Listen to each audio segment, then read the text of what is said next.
what is up? Welcome to Sport Kings. My name is King We're Brandman Brandon, Brian the Grizzly. How you guys doing? Not too bad. Tomorrow is Friday, and I get paid. Nice. I wish the same was for me. Wish I could say the same. I got paid, so I get paid on Thursdays. So I was like, ooh, I can get my pre-orders for the seal books. And they ended the pre-order did so well with Best Buy, they stopped doing Prey. I was like, it was in my cart, ready to go all week. All week. I put it in Monday. I'm like, Thursday rolls around. I'm gonna get it ready. And then I went in, they're like, oh, something in your cart is out of stock. I'm like, motherfucker, how do you get out of stock on pre-orders? Isn't that the whole point? That's what one would think, right?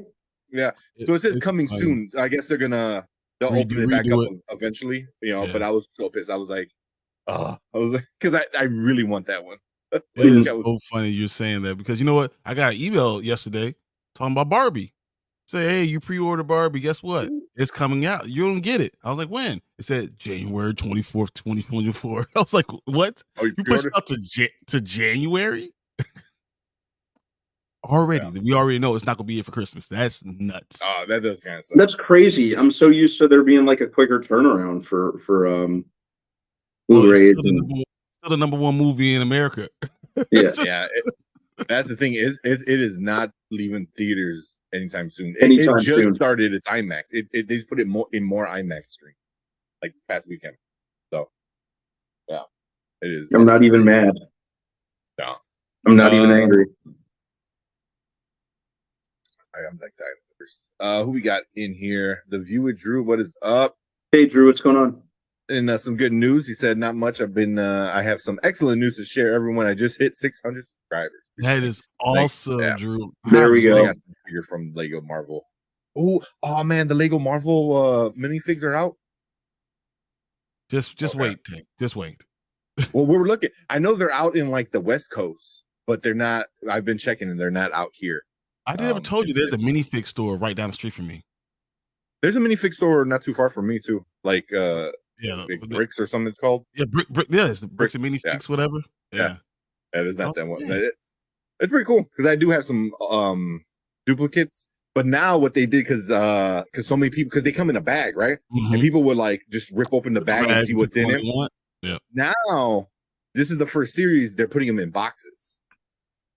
So it's like, yeah, by them it does suck because like usually me and Erica, we were not that much of an asshole like to rip it open and screw, we just feel it around. You can feel around for certain things, like, oh, hey, this one's got like a big blah, blah, blah, oh, that must be this character, so we sit there like little fucking fiends feeling around, so we don't buy duplicates. But now they're doing boxes. We can't do that.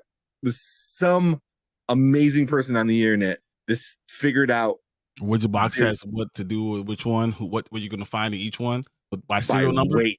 By weight. It's fucking awesome. Me and Erica bought a scale that's like that big, so you can just whip it out, put it on there. Okay. You bought a weed scale? Basically. For Lego minifigs. He's measuring ounces for Lego minifigs. That's you are the king of the nerds for that one. I thought I had a chance, but now you've now taken the title. The belt is now yours. I guess Erica found it and she showed me. She goes, "Oh, look, somebody like figured out how much the weight per I think it's like was that 0.00 ounces. So I don't know by the 100, but it was like that's crazy. So we bought a little teeny scale in her, put it in her little purse. You have a weed scale, yeah, or minifigs. What the hell, guys? We got Mama Bear. What's going on? There you go. Even some love from Mama Bear. That's awesome. Drew, congrats. That is an amazing accomplishment. I gotta give it to you.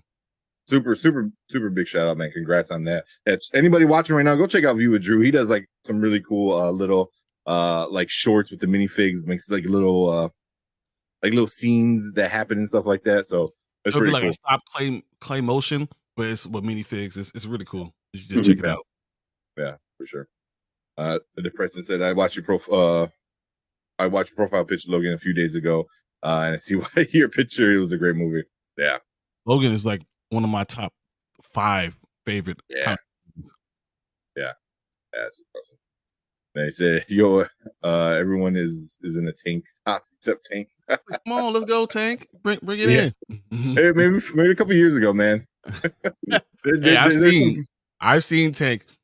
Tank was I was like, man, I want to mess with you in the dark alley. But I don't mess with anybody. Yeah, I'm nice. Yeah. There's some pictures of me on Facebook where I was the first time I went to Disney, I was in a tank top. Mhm. I'm like, not no more. Not no more. The first time I went to Disney, I went to the Sword and the Stone, and I literally broke it. I literally broke it. I could deadlift probably like 620 pounds. Yeah, I literally broke the thing. Like, Ripped it off. I didn't rip it out. No, I broke it like because it would just go up and down. Yeah, it wouldn't lock anymore. Yeah, because it doesn't fully come out. It just kind of like lifts up like a couple inches, and that's it. So you just ruined it for every other kid. For every kid, it's like, you monster. That's funny. Oh, sorry. Yeah, right. I may have noticed that part. Yeah. There you go. Some love from Drew. Thank you.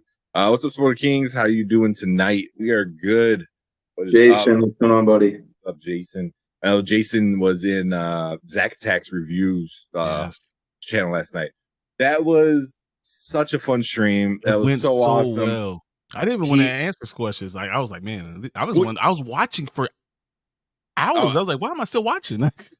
Yeah, so he did the questions and stuff, and then he did and all of it was to celebrate his 600 sub.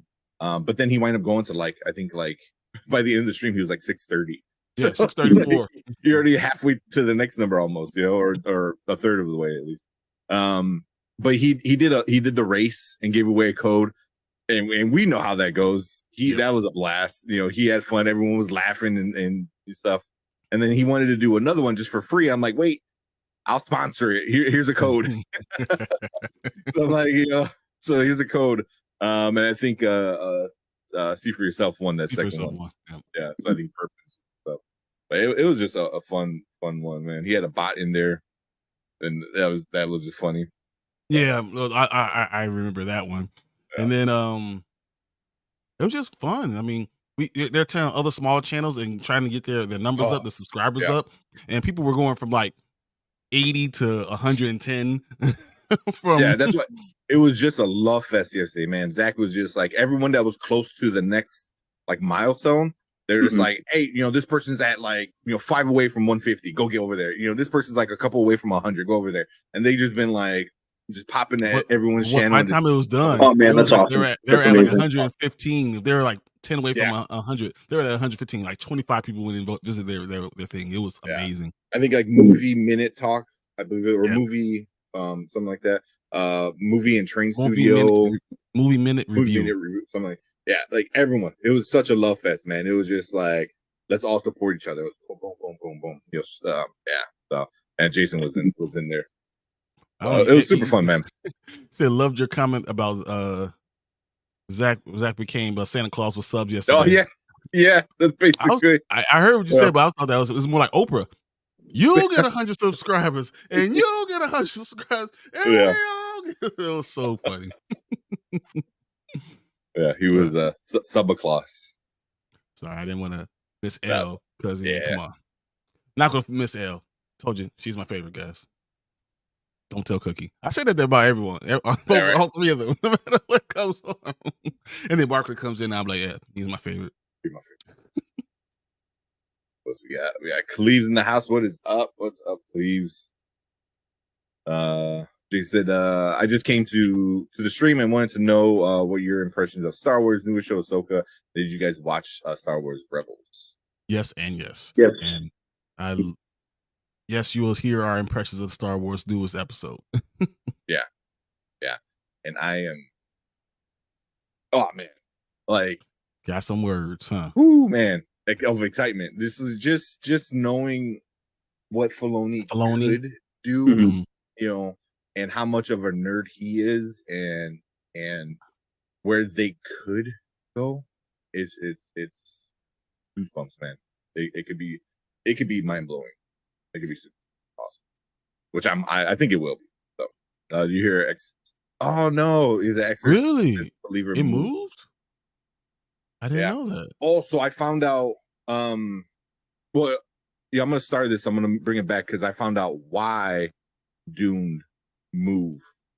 Mhm. On that day that it moved, and it had to do with the writers. So, but I'm gonna look that up, and I'm gonna come back to this one because I'm gonna talk about that. October Mhm. 6th, huh? Yeah. What? That's what To Exorcist moved avoid up to. to avoid Taylor Swift clash. Yeah, that for that one. Yeah. Oh yeah, because Taylor Swift is coming to the theaters. AMC, I saw. I was like, "What? Taylor Swift? Come on, man." Yeah. They do that more. Metallica did that, but theirs was live. So Yeah. they had their live concert that was happening in Texas or something like that. Was Mhm. if you go those 2 nights and you can watch their live concert in the theater, which is like awesome. But we Yeah. already got Barbie taking over everything. But between Barbie and Taylor Swift, we're not going to be able to watch a movie. I'm just saying, there's nothing left. Yeah. Yeah. That Logan after one watch is my second favorite movie of all time.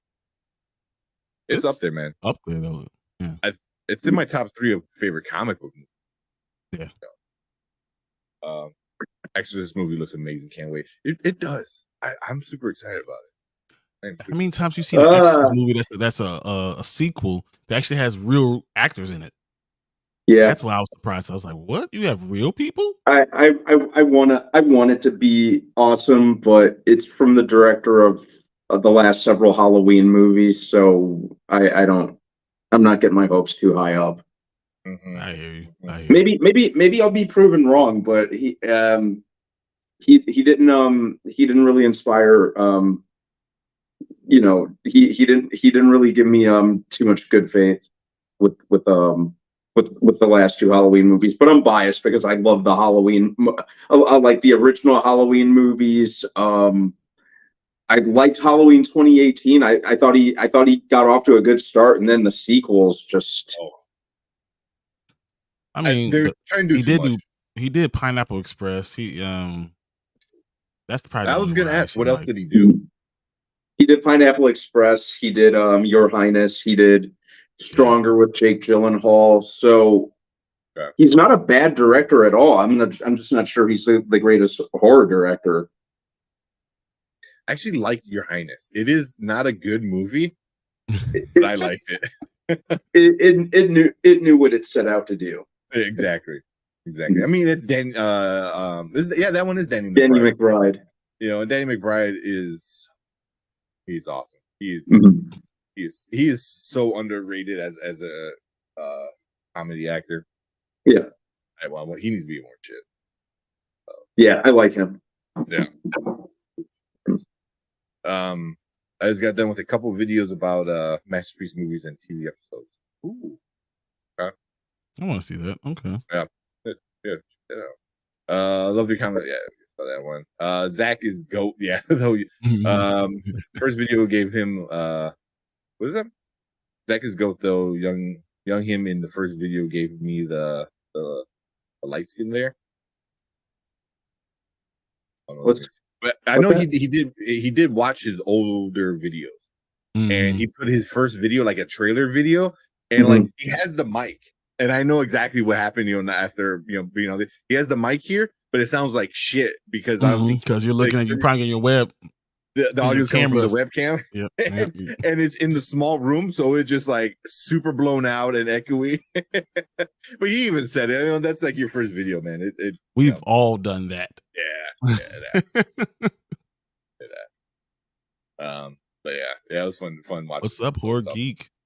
What's going on, Horror Geek? I really liked it, and it's all of its cheesiness. Yeah, and all its Chinese. I only got a couple minutes into the first episode, but I thought it was really entertaining. Yeah, that is on my watch list. Hopefully tomorrow, depending. I don't know how many episodes and how long each episode is, but I'm for sure gonna start it tomorrow. I would assume they're like 22 minutes long. Yeah, Although I read something somewhere that they said Netflix spent more money on One Piece than HBO did on Game of Thrones. What? What? Like the average for the seasons. And I'm like, But really? is it because Game of Thrones the set was already there? It wasn't even a set. It was a castle that they just rented. Like, was it because they, everything was just like you didn't have to build all that stuff. It's already there. Mhm. Yeah, I'm not sure, but I know. I mean, they spent a ton of money for Game of Thrones. So that's I didn't get a chance to really look into it. It was like something that I scrolled past. I'm like, oh, that's cool, and then I'm like, okay, I gotta see if this is true or not. Because like just for the graphics alone is pretty cool, but it looks good, man. It looks really good. So I am pretty excited to see it. Mm-hmm. Then Jason said, "Hot take: Star Wars Rebels is the best Star Wars animated show." And I don't know if that's that hot of a take. You can make a good argument. I mean, what else you got? Clone Wars. But season 3 and 4 of Clone Wars was pretty good. Yeah. I would say. But Clone Wars technically got 7 seasons now. Mm-hmm. Well, I don't count season 7. I halfway don't count season 6. But season 6 counts. But season 7, I thought season 7 was good, but you are making it after the fact and years later, with Disney. But season 7 was pretty awesome. But I think overall Rebels was better, but it was also a shorter run, so I think it went more straight to the point. It didn't have as much filler. Where Clone Wars, there's some episodes that I think you have to break it up into seasons, though. But you have to break it up to seasons. Yeah. Like I said, it's not that high of a take. I think you can make a good argument, but they really don't have that much to go against either. But yeah, Rebels is pretty awesome. Yeah. I saw that one person say the way Ahsoka is going in time, it could be 4 minutes. Minus 4 minutes, episode 8. We will definitely talk about that, but I thought I had a big problem with it, looking at it, and then after seeing it, I was like, I understand what happened. I totally understand what they're doing and why they stopped it there. I wish they would have went more. I wanted more, but I understood why they did it. They could have gave us an hour. They could. No, but they told one story, and that's what it was. It was about telling one story, and if they told any more, they're telling a second part of the story. But they finished this one part of the story, and that's why they stopped it there. If they did more, it would have been another 20 minutes. You would have had to keep it going. Which I know a lot of people want, but it's going to be more expensive, and there's reasons behind it. Yeah, trying to see the run because I think the leaker didn't release the runtime. 4. I think 4 is the one that they haven't released. 4, but 5 I think is back to like 50 minutes, right? Yep. Yeah. So I believe episode 3 is the shortest episode of the season. I believe. But we we don't know what's going on. They won't tell us nothing. Yeah. They won't tell us anything. I don't know why. Yeah. So that makes me very excited for it. Yeah. The fact it could be inferred that what will happen and take place in episode 4 to set the stage for the back 4 episodes will include of Ahsoka to include several significant reveals and surprises, and that's why they're not telling us anything. Yeah, I'm in for that. That means we're getting a big time duel. That's what's happening. And I hope they keep everything as under wraps as possible. Yeah. Keep it quiet. I mean, we already know about the trailers and stuff like that, but yeah. So episode 5 is going to be 54 minutes. So that means episode 4 is setting up some major stuff, and then episode 5, all the stuff is rolling downhill. Yeah. So it makes sense if they're going to end episode 3 with a shorter time that we need to end it here because what's coming next is going to be like exactly because you can't tell half that story, right? Yeah. So you need all 4 to set up 5. Like it's going to set up the rest of the season. Yeah. Mama Bear said the fact it has the original mom makes me jazzed. From Exorcist. Yeah. Mhm. Yeah. Bringing it all together. Yeah, I think it's the 4 figures I got were the Agatha. Were 2 Harkness. Agatha Harkness figures, Wolverine and Beast. Nice. Hey, I'm all for Wolverine and Beast. I love Beast. Yeah. He's one of my favorite X-Men characters, easily. Yeah. Yeah, he's cool. Mhm.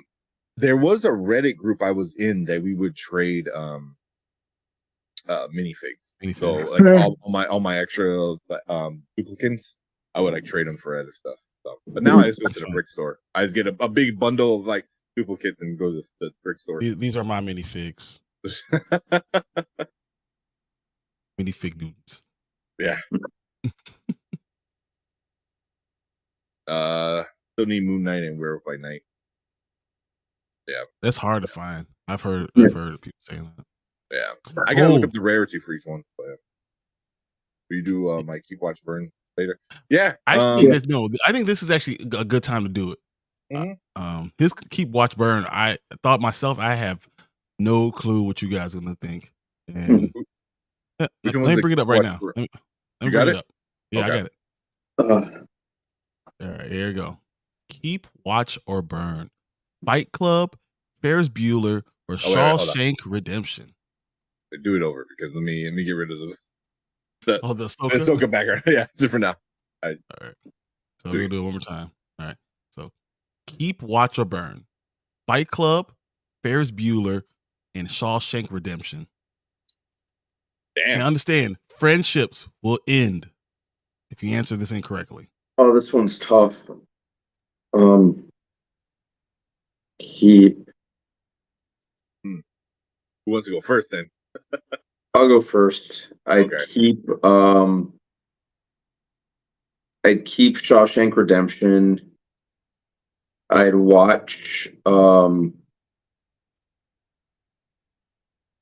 Fight Club, and as much as I hate to say this, I'd burn Ferris Bueller. I hate to say that. I'm following right behind you. I'm Mhm. keeping Shawshank Redemption because to me, Shawshank Redemption is probably the second greatest movie ever made. Like Mhm. perfection. I mean, Tim Robbins is amazing in itself, but Shawshank is like a perfect movie. Yeah. Fight Club is probably the most entertaining thing I've ever seen, and I didn't realize while I was watching, because think about it, it's a VHS. You know, not thinking about this stuff, but then there's so many layers to it. It's so good. I'm definitely watching Fight Club because every time I watch Fight Club, there's more people that I realize that weren't really there. Mhm. And then I'm burning Ferris Bueller. Yeah. So Fight Club is one of my all-time favorite movies ever. That's definitely in my like top, well, maybe 5, 6 top movies of all time. Like Fight Club is so great. The book is great. The comic books are great. Like I'm that big of a Fight Club nerd, so I am definitely keeping Fight Club. And for exactly what Brian said, Shawshank Redemption, is When you look at the top 100 movies of the last century, Shawshank Redemption is number 2. It's It is. It's such an amazing movie with amazing cast and a great Yep. story. Everything about that is such a Think about how old Morgan Freeman is. If that he was old then, he was on the Lean on Me. I think he was always old. He was just born old. I think him and Tommy Lee Jones were just born old. I've seen Tommy Lee Jones younger. I've never seen Morgan Freeman young. Like I think they showed like a college picture of Morgan Freeman. He looked old. I don't know. He was born. He born at 55, and then he just stayed there his whole life. But as much as I like Ferris Bueller, if I gotta go with the 3, I'm burning Ferris Bueller. But Ferris Bueller, especially being Chicago guys, it's a classic. But it is a out classic. of those three, yeah. I'll say this though: I was going to leave if any one of you guys burned Shawshank or Fight Club. I was going to leave. Just go come back and I'm gone. I'm out. Can't do this anymore, guys. Yeah, Fight Club is like I said, it's one of my all-time favorites. Like Brad Pitt was just on a different level. Yep. Of because he was always like the pretty boy or the guy that was like, I think like shortly after around that time of the movie, he was considered like one of the sexiest men like in the world type of shit. And here he is like Thelma and Louise. Yeah, he's getting his ass beat, bloody nose and looks like, at least shit. But I mean, the dude was like insanely fucking not jacked, but just really ripped. That dude was insanely ripped. So I mean, men still like try to like, I want to look like Brad Pitt from Fight Club. Like, yeah, that ain't gonna happen. It's like, so and then Edward Norton was great. I mean, it was just then the twist between the ages of 22 and 28, I think you could do it. Once you pass 28, it's hard. It's really hard. And you gotta have that body type. Brad Pitt has a certain body type. You could do it. Just don't eat. You're good. only eat tuna. Yeah. No mayo. Just tuna. It's the protein. Yep. Yeah. So, but yeah, that one's great. And then like Shawshank. But yeah, Ferris Bueller is a classic. But out of those three, sorry. If it was against almost anything else, I would probably keep it in the top two. But yeah, next to those two, like behemoths of freaking movie classics. Yeah, we're talking about in everyone's top 10. There's two movies that are in everyone's top 10, and both those movies are on that list. So Ferris Bueller it could be a top 20 movie, and it will never touch those other two. It's just what it is. I mean, both have like so many quotes that are memorable, and so many scenes that other shows, and they like when you start making parodies of stuff. I mean, don't get me wrong, Ferris Bueller. Actually, all three like have it, but if you start making parodies of it. And like if Family Guy starts making fun of you, like now you like really made it. Yeah. Fight Club is pretty dark. You don't get a lot of too many people. Making fun of that one, but Fight Club has one of my favorite all-time quotes ever, and it's "Sticking feathers up your butt doesn't make you a chicken." Doesn't make you a chicken. Yeah, that's a good one. Awesome. I love it. Or like I never understood that because I was like, the chickens don't have feathers up their butt either.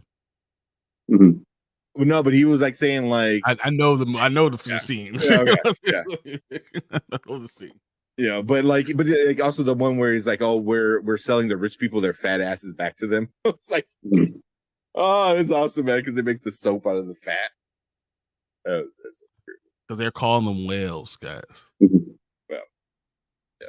So, I am. What is it? His name is Robert Paulson, and poor actual Robert Paulson, like. The voice actor who does like so many jokes. Yeah. But yeah. I mean, you talk about that, but yeah, I mean, Shawshank has thousands of quotes. Oh, yeah, same, exactly. Remember when he said on the outside, I was an honest man, I had to come to prison to become a crook at the end of the movie? That was, it's so many things you could talk about with Red and oh my God. Andy. Oh my God. Yeah. It's a good friendship thing, but being in prison and being incarcerated all the time, even the beginning is unbelievable. I wanted to never mind. I'm not gonna say what I wanted to do to his wife, but yeah. Who's the wife? Let's see. As I said, Shawshank is a keep. That's from Mama Bear. Can't argue with that. Dang Brian was going to leave if you guys didn't agree. Yep. Yeah, I gotta go with Brian and Brandon. All right. But all of them are great movies. Don't get me wrong, man. Those are all classics. Yeah, exactly. Maybe a watch along for Fight Club or something. Yeah, it didn't impress me. I love to hear different perspective.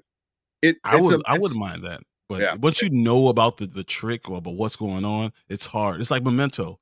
When you watch it the first time and you have no idea, it blows your mind. But once you know about it, it's kind of hard to re-blow your mind because you already know what's happening.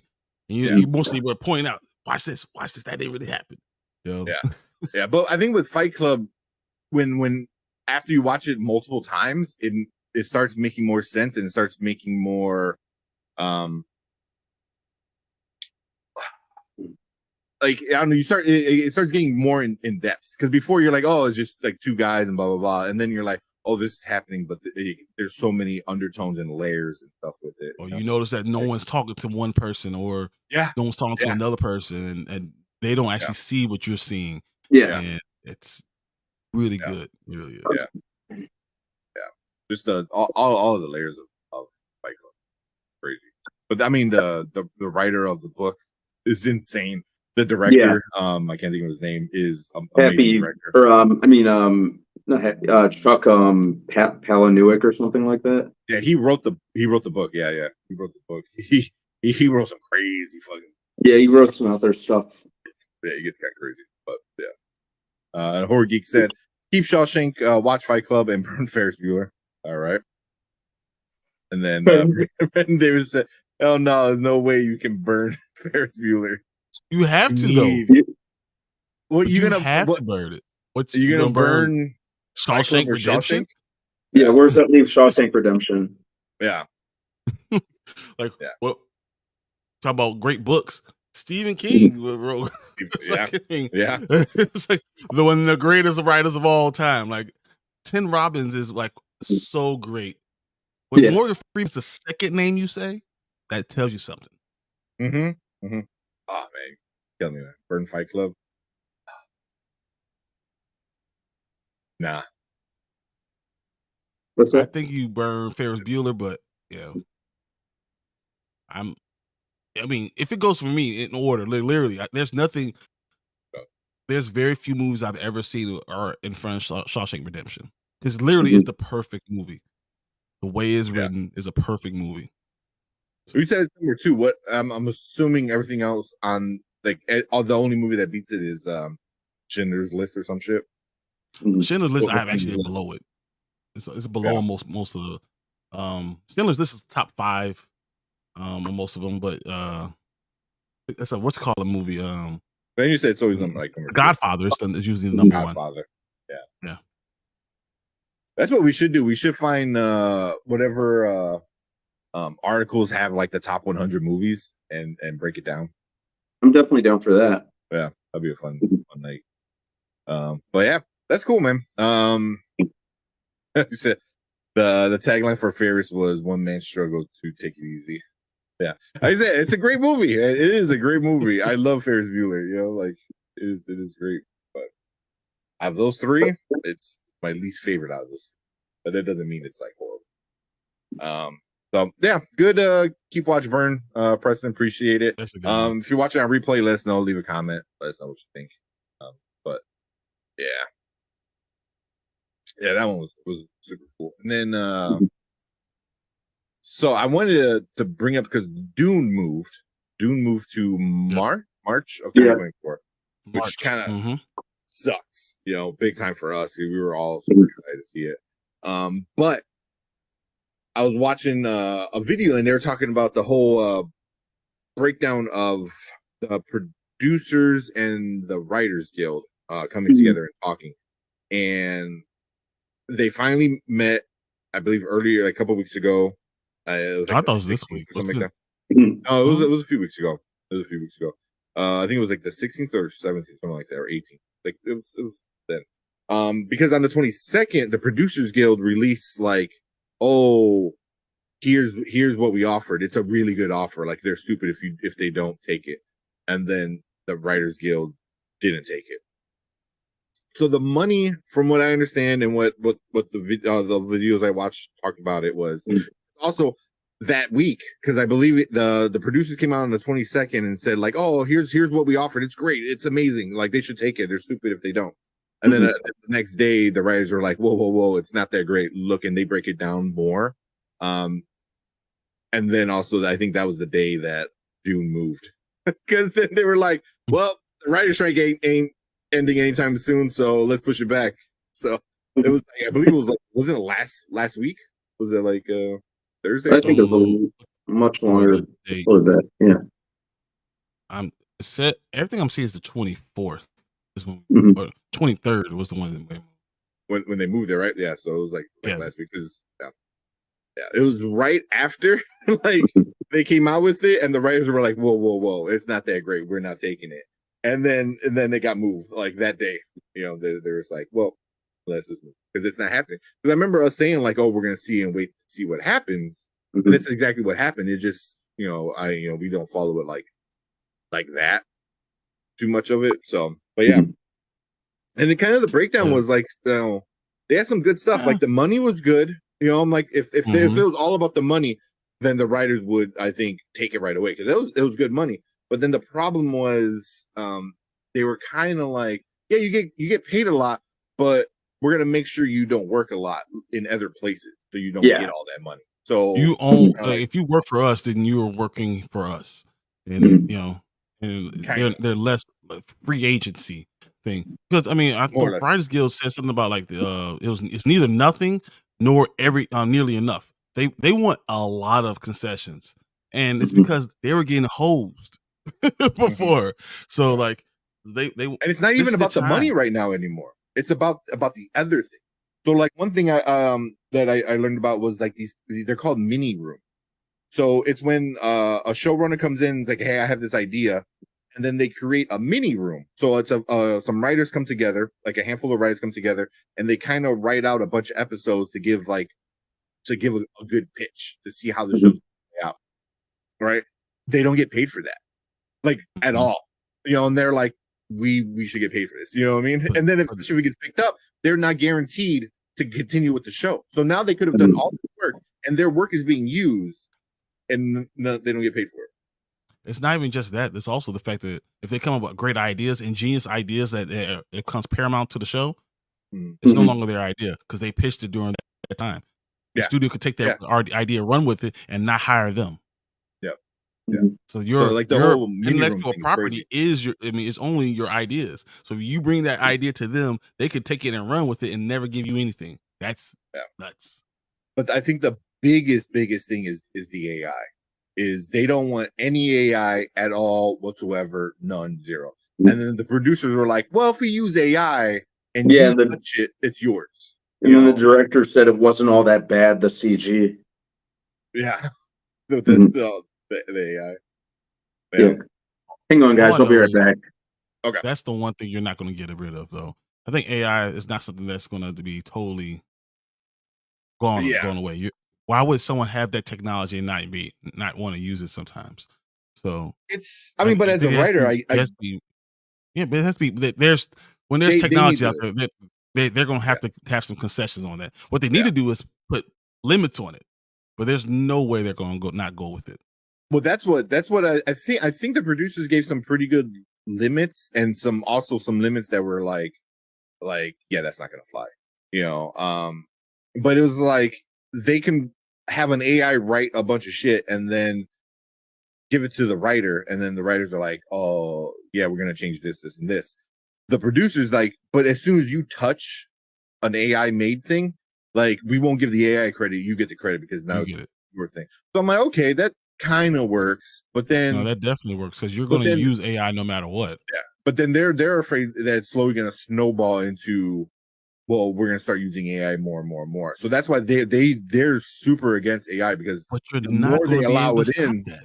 the more But I you're know, not going to be able to stop that. That's I know. not what's good. It's like a running back being mad that we don't value running backs. It's like it's not something you're going to be able to stop. Yeah. This is just what's happening. Have a good night, Preston. I Take it Preston, man. easy. Enjoy school, man. Have fun. We'll see you later. Thanks for coming in and giving us a great question. Yeah, yeah. So it's hard to stop it, like you said. It's just it gets to a point One, where you're like, what are you gonna do? unless you're getting rid of all computers, it's not going to stop. This is what's going to happen. Yeah, So Sorry. I think you need to make sessions for it for sure, and then you also need to kind of um monitor it. Monitor it, Yeah, because but no you one's can't going to let it be. run amok. I But no get one's it. going to do that. It's literally if you're going to have to just have better ideas than AI.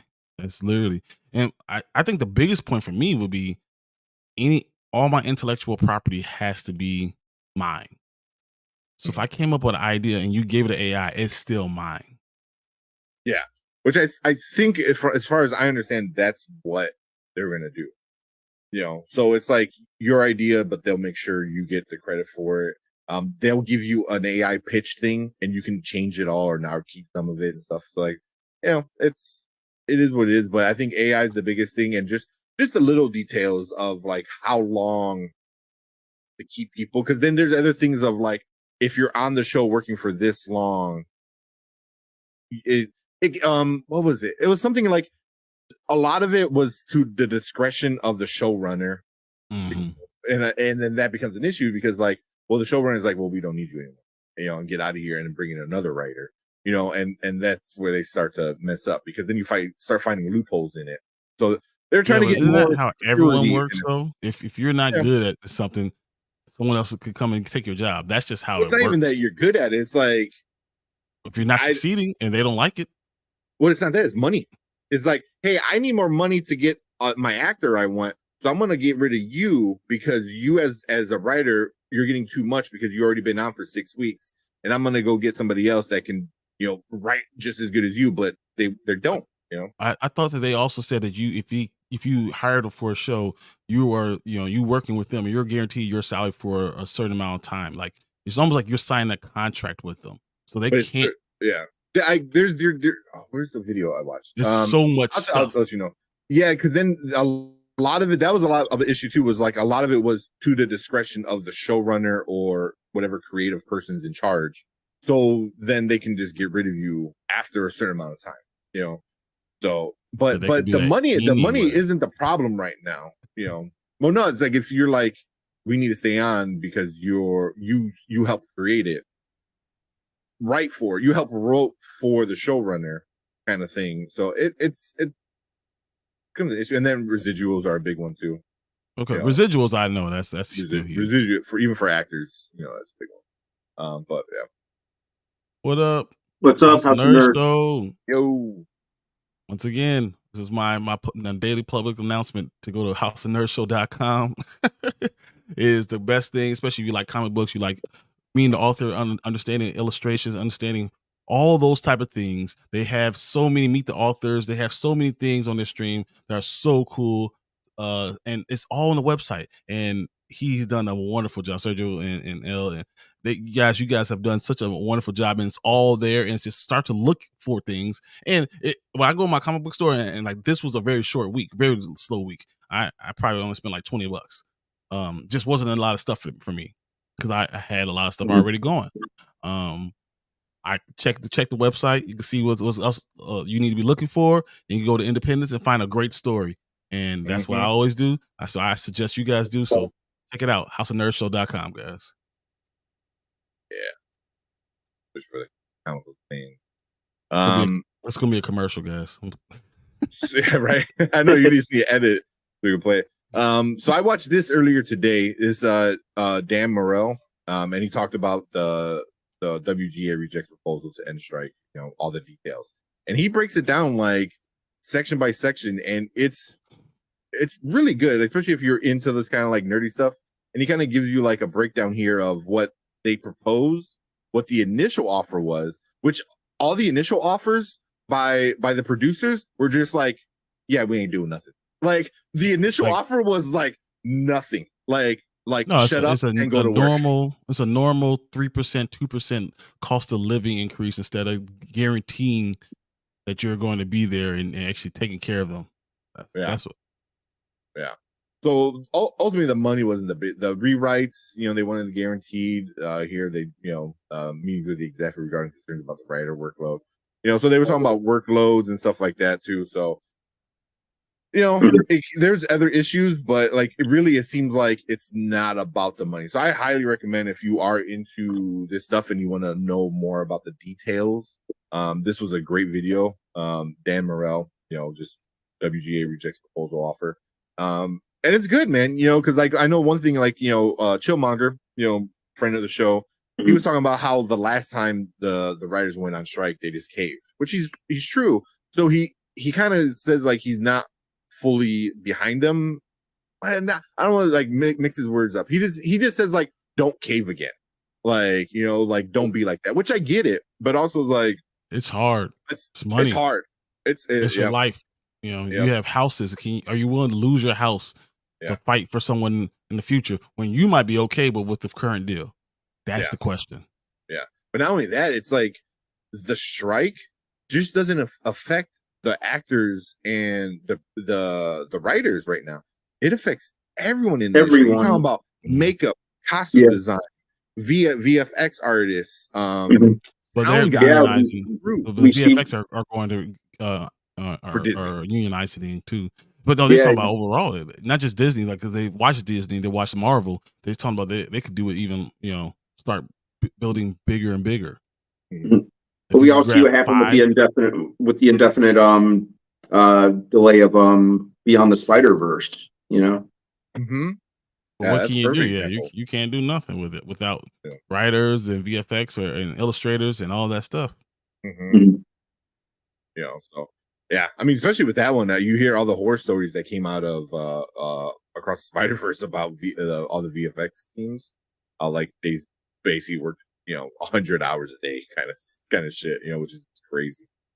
Yeah, but that's why Yeah. some of it's so crazy that I'm like, I really need to dive into it and figure out what exactly Mhm. happened, because some of it sound like it was overblown, and some of it sound like really did that. Like it's some of it was like crazy, like they did that, then they deserved, like, you need to go to jail. And some of it was like, is that really what's going on? Yeah. Mhm. I Yeah. mean, I believe it. I mean, because like I think I everyone always, when you're in negotiations, they're exaggerate. always gonna exaggerate. That's just Yeah. what you're gonna do, because But right people are now, not gonna believe it. the only VFX that I know they're trying to unionize are the Disney ones. Yeah. Didn't Marvel already VFX already start to unionize? No, but that's still under the Disney. No, but I thought they're separate somehow, because I thought they No, were the I know first ones to do that. the lady in charge of the VFX department, she wound up getting fired or let go or whatever. Yeah. So, but yeah, I mean, they need to, because more and more of it's being used. And I can see people with the Across the Spider-Verse, like them getting worked a lot, because like it seems like they just pushed it out really quick. Like Mhm. afterwards, you're like, oh, you didn't work on this for like years and years and years. You only worked on it for this time, and you're like, damn, like that's not a lot of time for making such a like a legit masterpiece of a comic book movie. Right. Yeah. Yeah. So yeah, but I know people in the video game like industry, and it's kind of the same thing when it comes to like graphics and getting a game out. I mean, you literally live at the office. Like you sleep there, you eat there. Like you just cannot leave because you have to get this deadline done. So like there's people that just literally do not come home. They Mhm. just sleep in their cubicle under the desk or go into whatever office and sleep in a chair, or Yeah, which I like. It was just crazy. but no, that's a lot of places do that. Oh, NASA. yeah. Like, NASA, like a lot of places do that when you have to NASA do is something. like you're pushing forward the humanity advancement. So I feel maybe a little bit better than like, hey, I made this new Mortal Kombat When- game that I lost like my relationship. When's the last over. time you saw NASA do something special? I don't know. I don't know. We'll see. It's kind of making a comeback. All the space race. India landed on the moon. It's awesome. Yeah, the same thing we did 60 years ago. We're still there, guys. We're still there. So I think my only point.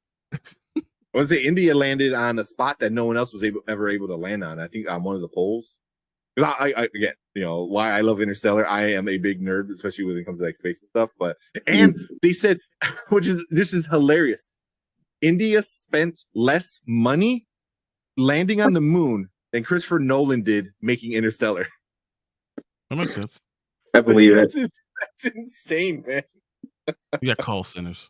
Right. That's terrible. That's That terrible. is insane, man. That is insane. But yeah, that is funny though. But yeah, man, yeah, this whole union thing is crazy. But I am glad that they're standing their grounds a little bit more. It does become harder the longer it goes, because it's just not you and your family you have to worry about. Then you start getting other people like coming into your ear like, hey, I'm not working because of you motherfuckers. Like, figure it out. No, I think right now they're doing what they have to do. The problem is when it gets to Christmas time. Yeah. That's There's when that's Thanksgiving, Christmas, when you don't have, because right now there's money there that's still being shelled out, but that it might not be money later, and that's kind of the thing. Yeah. So here, before we move on, I'll ask you guys a question, and then we'll move on. So if this goes on longer, like if it goes on through the rest of the year between the actors and the writers, can this like ruin Hollywood to a point where they might not be able to recover from No, they'll or start they'll be finding fine? they'll start No. using AI. They will just say F it, and then they'll break them because they'll start putting out shows and don't let there be one good one. And then people are going to come back and then they're going to, well, now you're going to take a worse deal. At some point in time, that's what happens. I mean, AI is the quote unquote scab. Mhm. Yeah, and I think they know, and the reason they even negotiate is the court of public opinion. Right now, people don't want it. People are behind the writers, behind the actors, and all that stuff. But if it gets to a point where it's like, no, this doesn't make sense, and then they finally do something with get somewhere with the actors, Mhm. the Actors Guild, then yeah, the writers probably gonna have no legs to stand on, and something might happen. Yeah. So, I don't think they just don't have the power to do it. The writers. The writers don't have the power to rule Hollywood, like to ruin Hollywood. Hollywood will just find a way to keep it going. Yeah. Mhm. For better or for worse, huh? Yeah, exactly. Yeah. I pretty much share the same exact sentiment. They'll find some way around it, and it's not the first time. It definitely won't be the last. I think that, and I think it's kind of a case of history repeating itself in terms of them just kind of finding a way to around it, whether there's a satisfying resolution, it blows over, whatever. But yeah, I don't think it's going to be enough to completely just like kill off Hollywood and bleed them dry. And don't get me wrong, we'll all be lesser for it. Mhm. We'll all be lesser for it.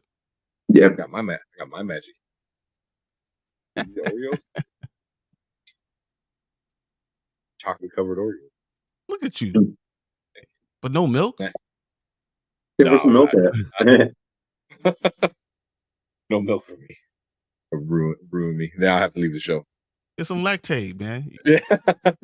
There you go. And then real quick, Mama Bear said, let them use AI. It may be cheap and easy, but it doesn't compare to hard-earned talent.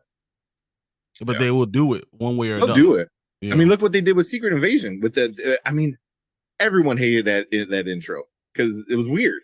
It was super weird. It was all AI, and it makes sense after watching it now, knowing how AI, you put keywords in and it makes something, and you're like, oh yeah, that's why you did this, this, and this. Like, it doesn't make any sense to the show, but it makes sense to those keywords you plugged in. So yeah, but yeah, we'll see. We'll keep it interested. But yeah, I found out that video again. Dan Morrell. It was a good watch. I like finding out about stuff like this. I don't stay on top of it like that, so finding somebody to break it down the way he did was pretty entertaining, and it was quite insightful. Like, seeing like that they're not caving in, that they actually are like putting their foot down. So yeah, we'll see how long it lasts. I hope something happens. Yeah. So far so good, but I think ultimately, like, you gotta talk. Like, in the over 100 days, this is the first time they've talked, which is insane. And on both already. sides. It's been over 100 days. That's crazy. Yeah. I think so. The beginning of summer. I think it was like May. I think is when it started, or something like that for the writers. The actors were a little bit after. But yeah. But I mean, this is the first time they've talked, so you just gotta like just talk it out. Even it might be yelling and screaming at each other, but if you're not talking, then nothing's gonna happen. Like, that's the problem, I think. So hopefully something happens. Oh, sorry. They'll do it and it will bomb. I can see that, because that's never stopped Hollywood. Because you know what happens is the public is used to it. Yeah, there's like to lower quality of ideas and shows and stuff like that. Yeah, I wonder if there'll be some backlash, because that'll be interesting. Because if they decide to go AI and it sucks really, really bad. It's going to suck. I mean, come on, they have no idea. Won't be humor, won't be smart. There's a show where they kind of redid Seinfeld with all AI.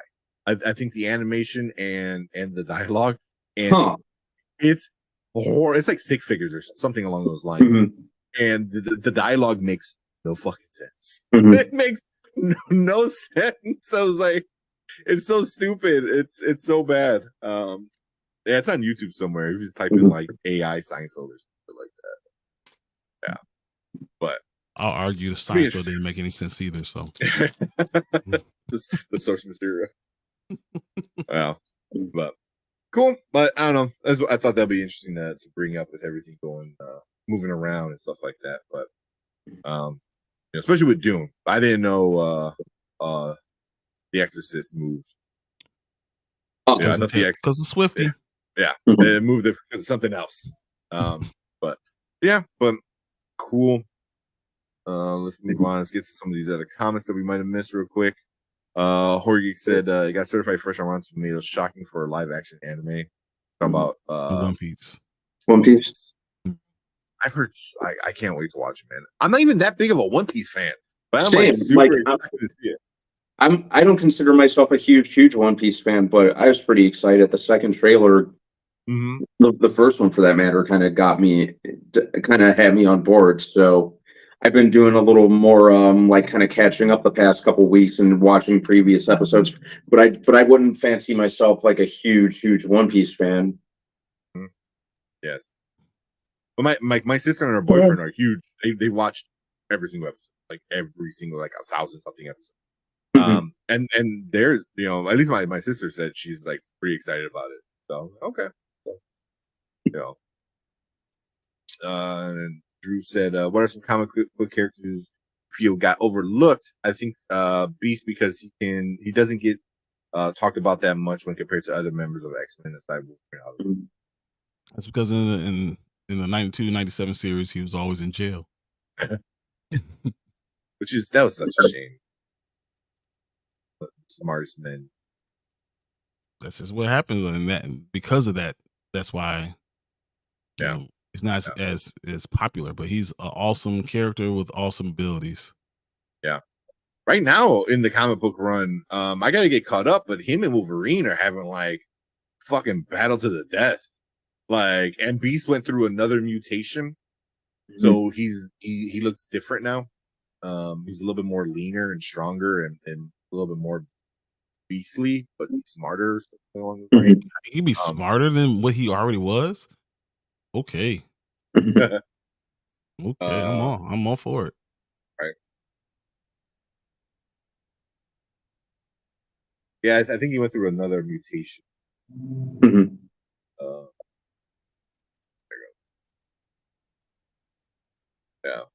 Oh yeah. That's dope. What's that video game from the 90s on Sega? Beast. Beast. Oh my god. I can't think of. I know. Oh my god. I know exactly what you're talking about. Huh?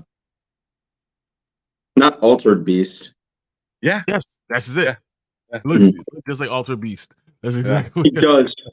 He does. He looks like the cover art for the original Altered Beast. Yeah. They're gonna go crazy. Yeah. Mm-hmm. There's like a so yeah, he's got like a new look, because this is like the look we're all used to right here, like this X-Men kind of thing, yeah, he's definitely changed over the years, sure. Because I think they made him look more cat-like too. So yeah, him and Wolverine, yeah, even like this, before he got all hairy, like that. Yeah, this is like the new version, I think.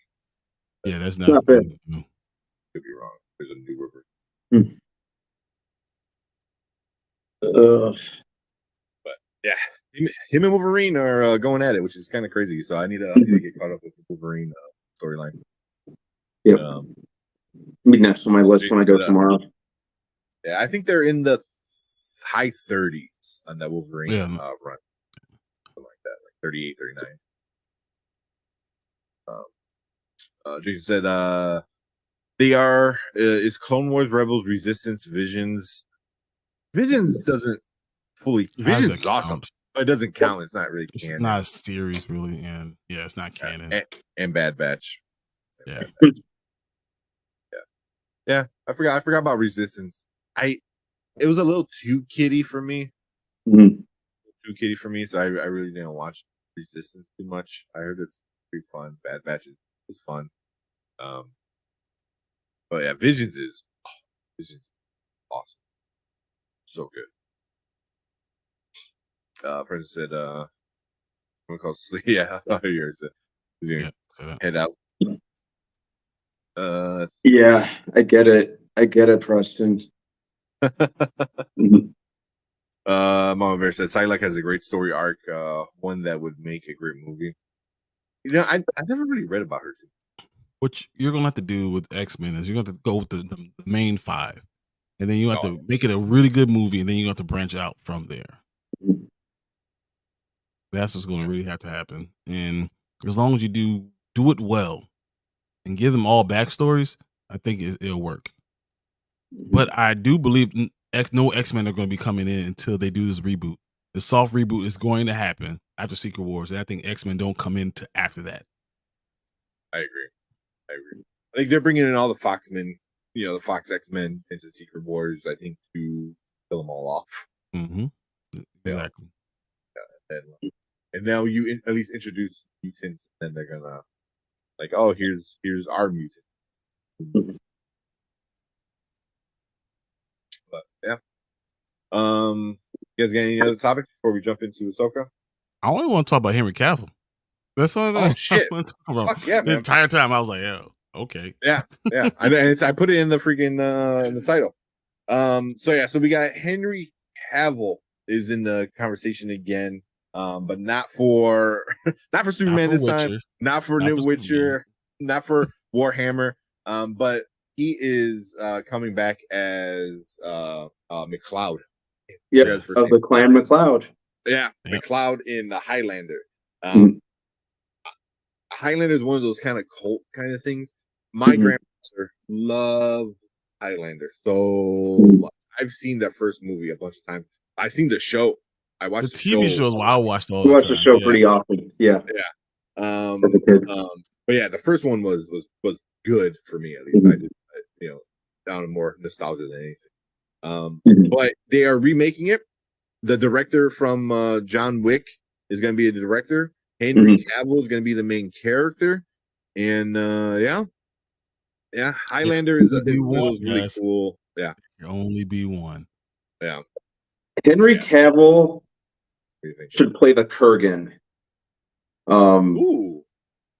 Okay. I think just him being a big kind of imposing dude. Have him in McCloud. I always kind of peg for more of like a kind of normal build, kind of unassuming guy, at least in present day. Well, yeah, through all the eras. Yeah, I don't know. I feel like Henry Cavill would just fit the Kurgan a lot more than he would fit McCloud. That's just me though. I think he works just fine as it, because, and not that anything you said was wrong, but honestly, you need someone who's going to be that's able to really cultivate and bring everyone together for this to be good. Because once again, it hasn't been popular for 30 years, and using the popularity of that, right? Isn't it 92 made in the 80s? 92. Yeah, 92. Okay. I was watching it when I was 7 or 8 years old. I think 87 was the first Highlander movie. The very first one. But the TV show was 92, 93, 94, right? So and I thought that the idea that there could only be one, it's a multiversal thing. I mean, there can be only one. This is what it's cool, and I think that it went for 6 seasons. It ran for a minute. Long time. That's why I was saying, like, there's a lot of stuff, but for 30 years you haven't seen anything about it. So you're gonna need some of his clout, some of his prestige to be able to bring people into just because of him, and then the story would take it the rest of the way. Yeah, Henry Cavill's not that big. He's like you big. He could do that as the Kurgan. You're big. No, he can't carry that. No, you have to be the main person. He's not going to take a side character. He's not going to. He has to be the main one. Yes, the Kurgan was a main character. He was just the villain. Yeah, he was a bad guy. Yeah, but he's not the main person though. You know what I'm saying? Like, he's going to be a hero. He's not going to be there to be the villain. Yeah. That's not where he is. He's not that. He's not there in his arc of his career arc. He's still the hero. I want to see whoever plays the Kurgan like just a big dude. Just You like can do that too. menacing big dude, because somebody that's gonna make Henry Cavill look small. That's what I kind of want to see. You know, How big is Henry Cavill really, guys? Everyone in their mind think he's so big. He's not that big. He's gotta be at least 6 foot, 6'1", right? That big? I don't know. I mean, it is. Like Hollywood, it is. He stands next to the Rock. He's gonna look like a toothpick. They were like, "What is this dude? Who's this guy?" But yeah, I mean, the first movie had Christopher Lambert was McLeod, Sean Connery, Sean Connery, which was, yeah, which was Juan, where it was Juan. Yeah, I wonder if they're going to cast another Frenchman to play a Scotsman in this one. Oh. Get another Frenchman to play a Scotsman. Get a Scotsman to play a Spaniard. Uh-huh. You know, that was so bad. But Clancy Brown was awesome. Clancy Brown was awesome. Yeah. And they're gonna. There's no topping the Queen soundtrack, so they just need to go ahead and bring that whole thing back for this. For everyone, for Henry Cavill size, remember, Ben Affleck was 6'3.5", almost 6'4", right? And he's 2 inches taller than him, right? Henry Cavill is 6 foot 1 inch. He's 6 feet 1. Mm-hmm. You know, so he's but if a 6'1" guy stood next to me, I will look like I'm a mountain compared to him. Mm-hmm. Like, it doesn't have to be the biggest dude ever, just a regular pretty big dude. Yeah, a young Clancy Brown. Mm-hmm. Wow. You know, like, I want to see somebody just like a massive dude, like with the Kurgan, like, and just have the big fight. Yeah, Mm-hmm. I mean, Is that Dave Bautista I see right there? Yeah, man, that's not bad. John Hamm, maybe not. John Hamm is a Kurgan. No, that was Bautista might work. He's too old. He is a little old. He doesn't want to deal with this anymore. He's not. I mean, he doesn't need to be shirtless, you know. That's you true. know, but he knows how to play a villain. You know, He does do that very well. You're 100% right. Know, and just put him in a big ass, like this. You know, even when when Clancy Brown does his little punk rock look, like, I think that's with Batista, he already got all the tattoos, so that'll look even more badass. Like, don't worry about covering up the tattoos. But, so Batista will be pretty interesting, because Batista next to Henry Cavill would be making Batista's what, 6'2", but he's so much wider. Yeah, Henry Cavill is 200 pounds. You know. Yeah. But I'm actually pretty excited. I mean, the whole concept behind it is pretty. Yeah, I always like the concept of Highlander. Yeah, number 2. He says 6'4". Yeah, 240. Okay. So yes, he would make him look much smaller. Yeah. And he's a good actor. It'll be a good way to, like, kind of get into something a little different, but also the same, more or less. Oh, you're not wrong. You're not wrong. Batista will be cool. Yeah. Batista's already doing something with Momoa. Yeah, it's like a buddy comedy from, actually, coincidentally, we were just talking about it, the director of Blue Beetle. Yeah, that's who it is. Yep. Mm-hmm. So that would definitely be cool. I mean, it's good for Batista because he learns how to play with other bigger names. Mm-hmm. In something that's not freaking Drax. So, like, he can actually, test out his acting chops a little bit more. But him and that size difference makes sense, though. That size difference would be cool. Yeah. Or just put Momoa. He's big. Or you could do Ben Affleck. I mean, once again, we said how big he is compared, and then they always had to use different camera angles to be able to size him up because he was so much bigger. Yeah, I don't see Cavill doing this, or not Cavill, Affleck doing this though. I think that's not his deal. J-Lo says he need to go get a job. Taking care of J-Lo, that is the job. She said, "Yeah, go get a real job, bring some money." Yeah. He's a great director, so I don't know what I'm talking about. He's a great director.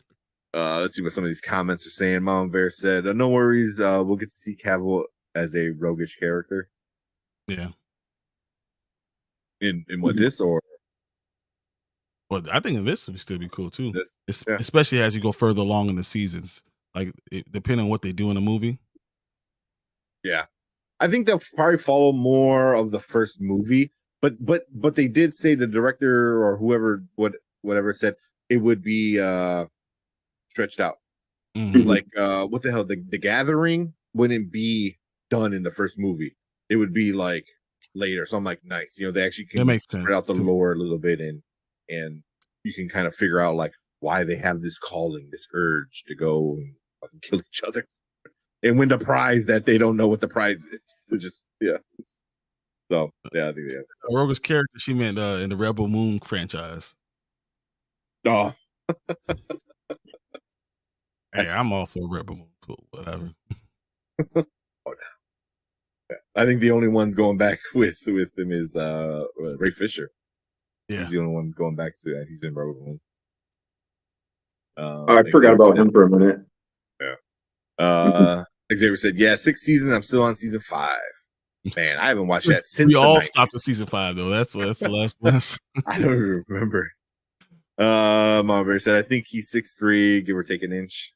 So at 6'1" and 6'4". He's 6'1". So, yeah, 6'1", 6'4". Then how tall are you guys? I don't know if anybody wants to answer that. I'm 6'5". Yeah, I have no problem. Yeah. Oh, I went to the doctor the other day, and motherfucker, I was pissed. They have me at 5'11.89. I was like, "You sons of fucking bitches! Really? I've been 6 foot since like high school, and you're gonna like, nah." Thicker socks. That's all you need. You need thicker socks. I was pissed. I was like, "Really, bastards? You just can't like, no. He's not quite. Somebody shut up." I'm like, I've been 6 foot since I was like 18, and it's kind of like been stuck there. Yeah, like 5. But yeah, I've been stretching out ever since. I think I stopped going at 22. Yeah. Yeah, Brandon's like, yeah, whatever. Brandon's like, I got inch arms. No comment. No comment from Mama Bear. He said no. He says 19 inch pythons. That's what I get right here.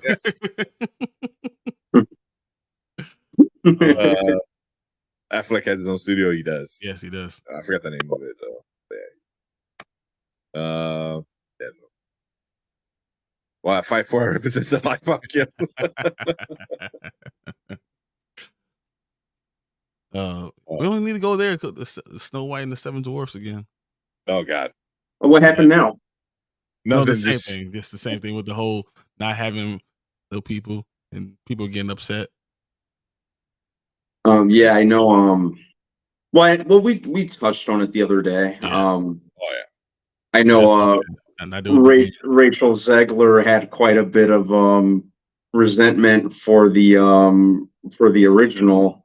I guess just based on going by a lot of the comments that she's saying, and yeah, you might want to handle it a little gracefully going forward if there is any salvaging things on that end at this point.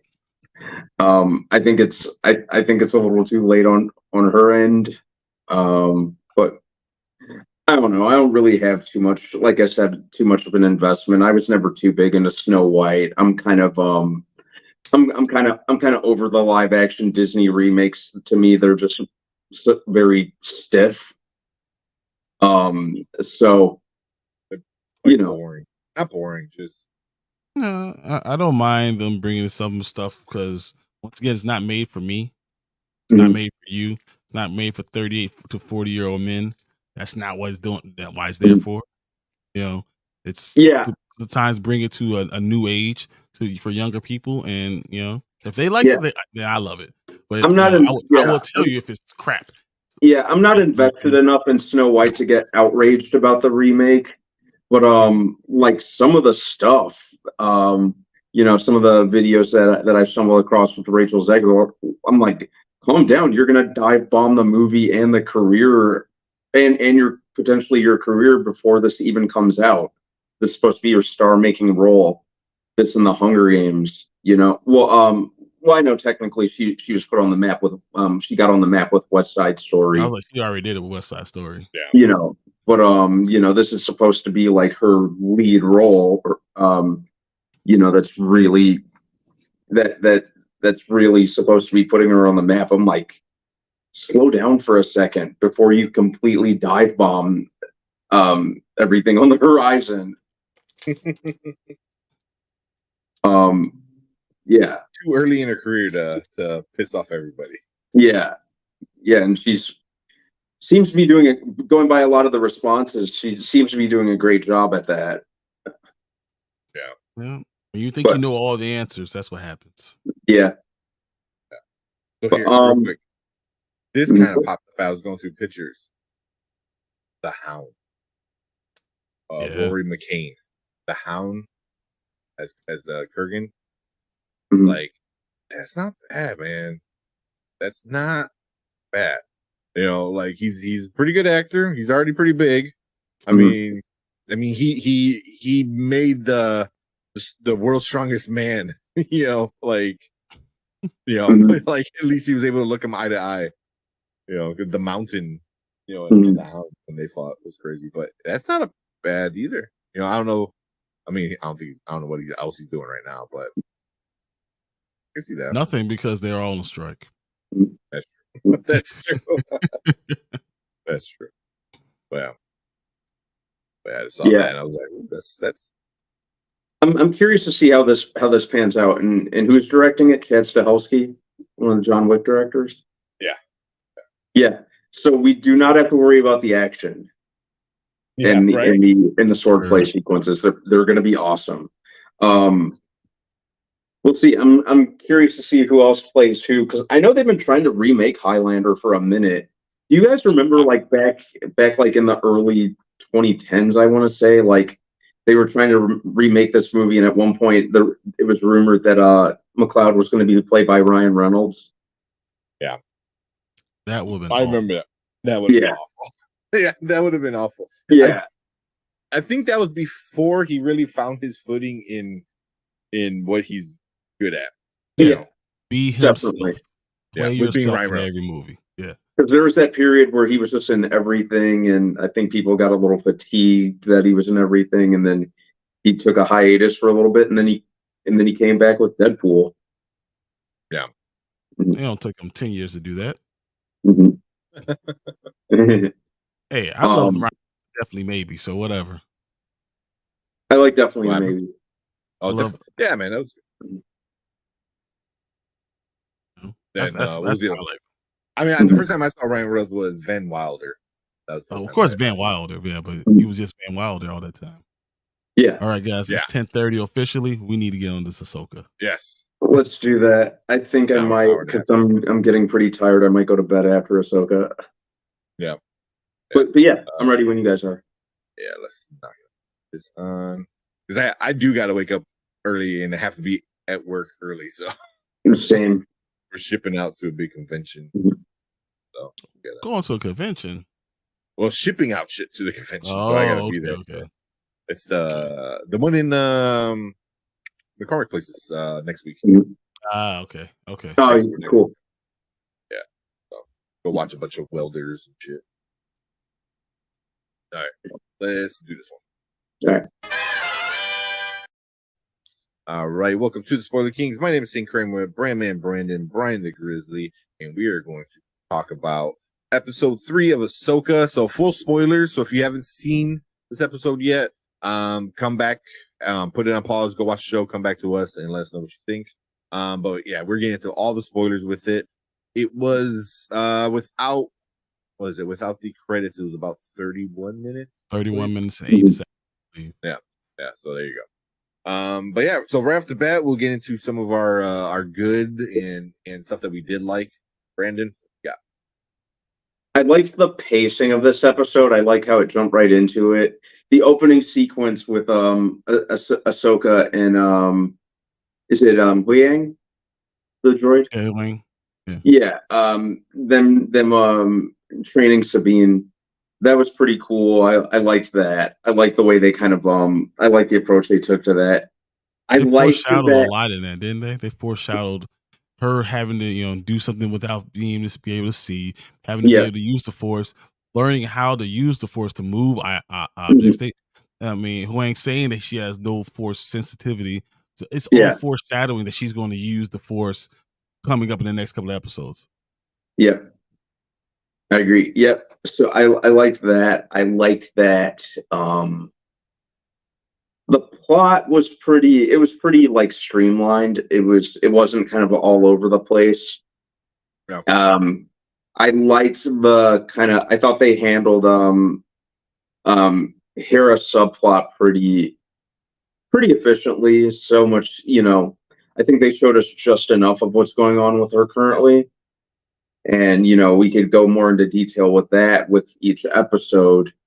I also liked the final 10 minutes a lot. Like the space dogfight was just cool.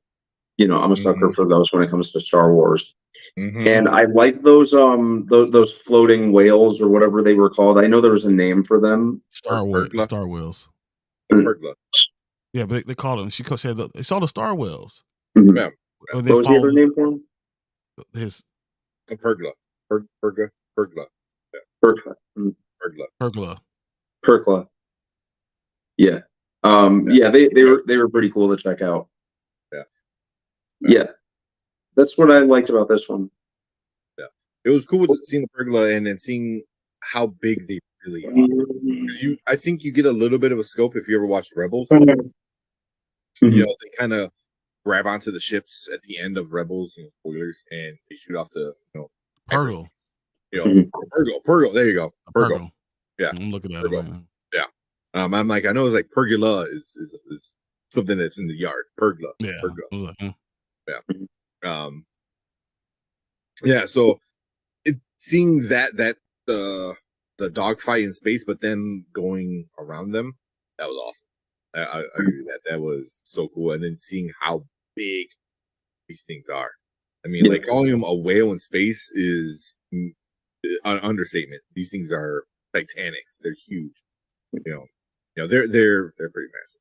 So, the what you starships. got, They're basically starships. Yeah. What you got, Brian?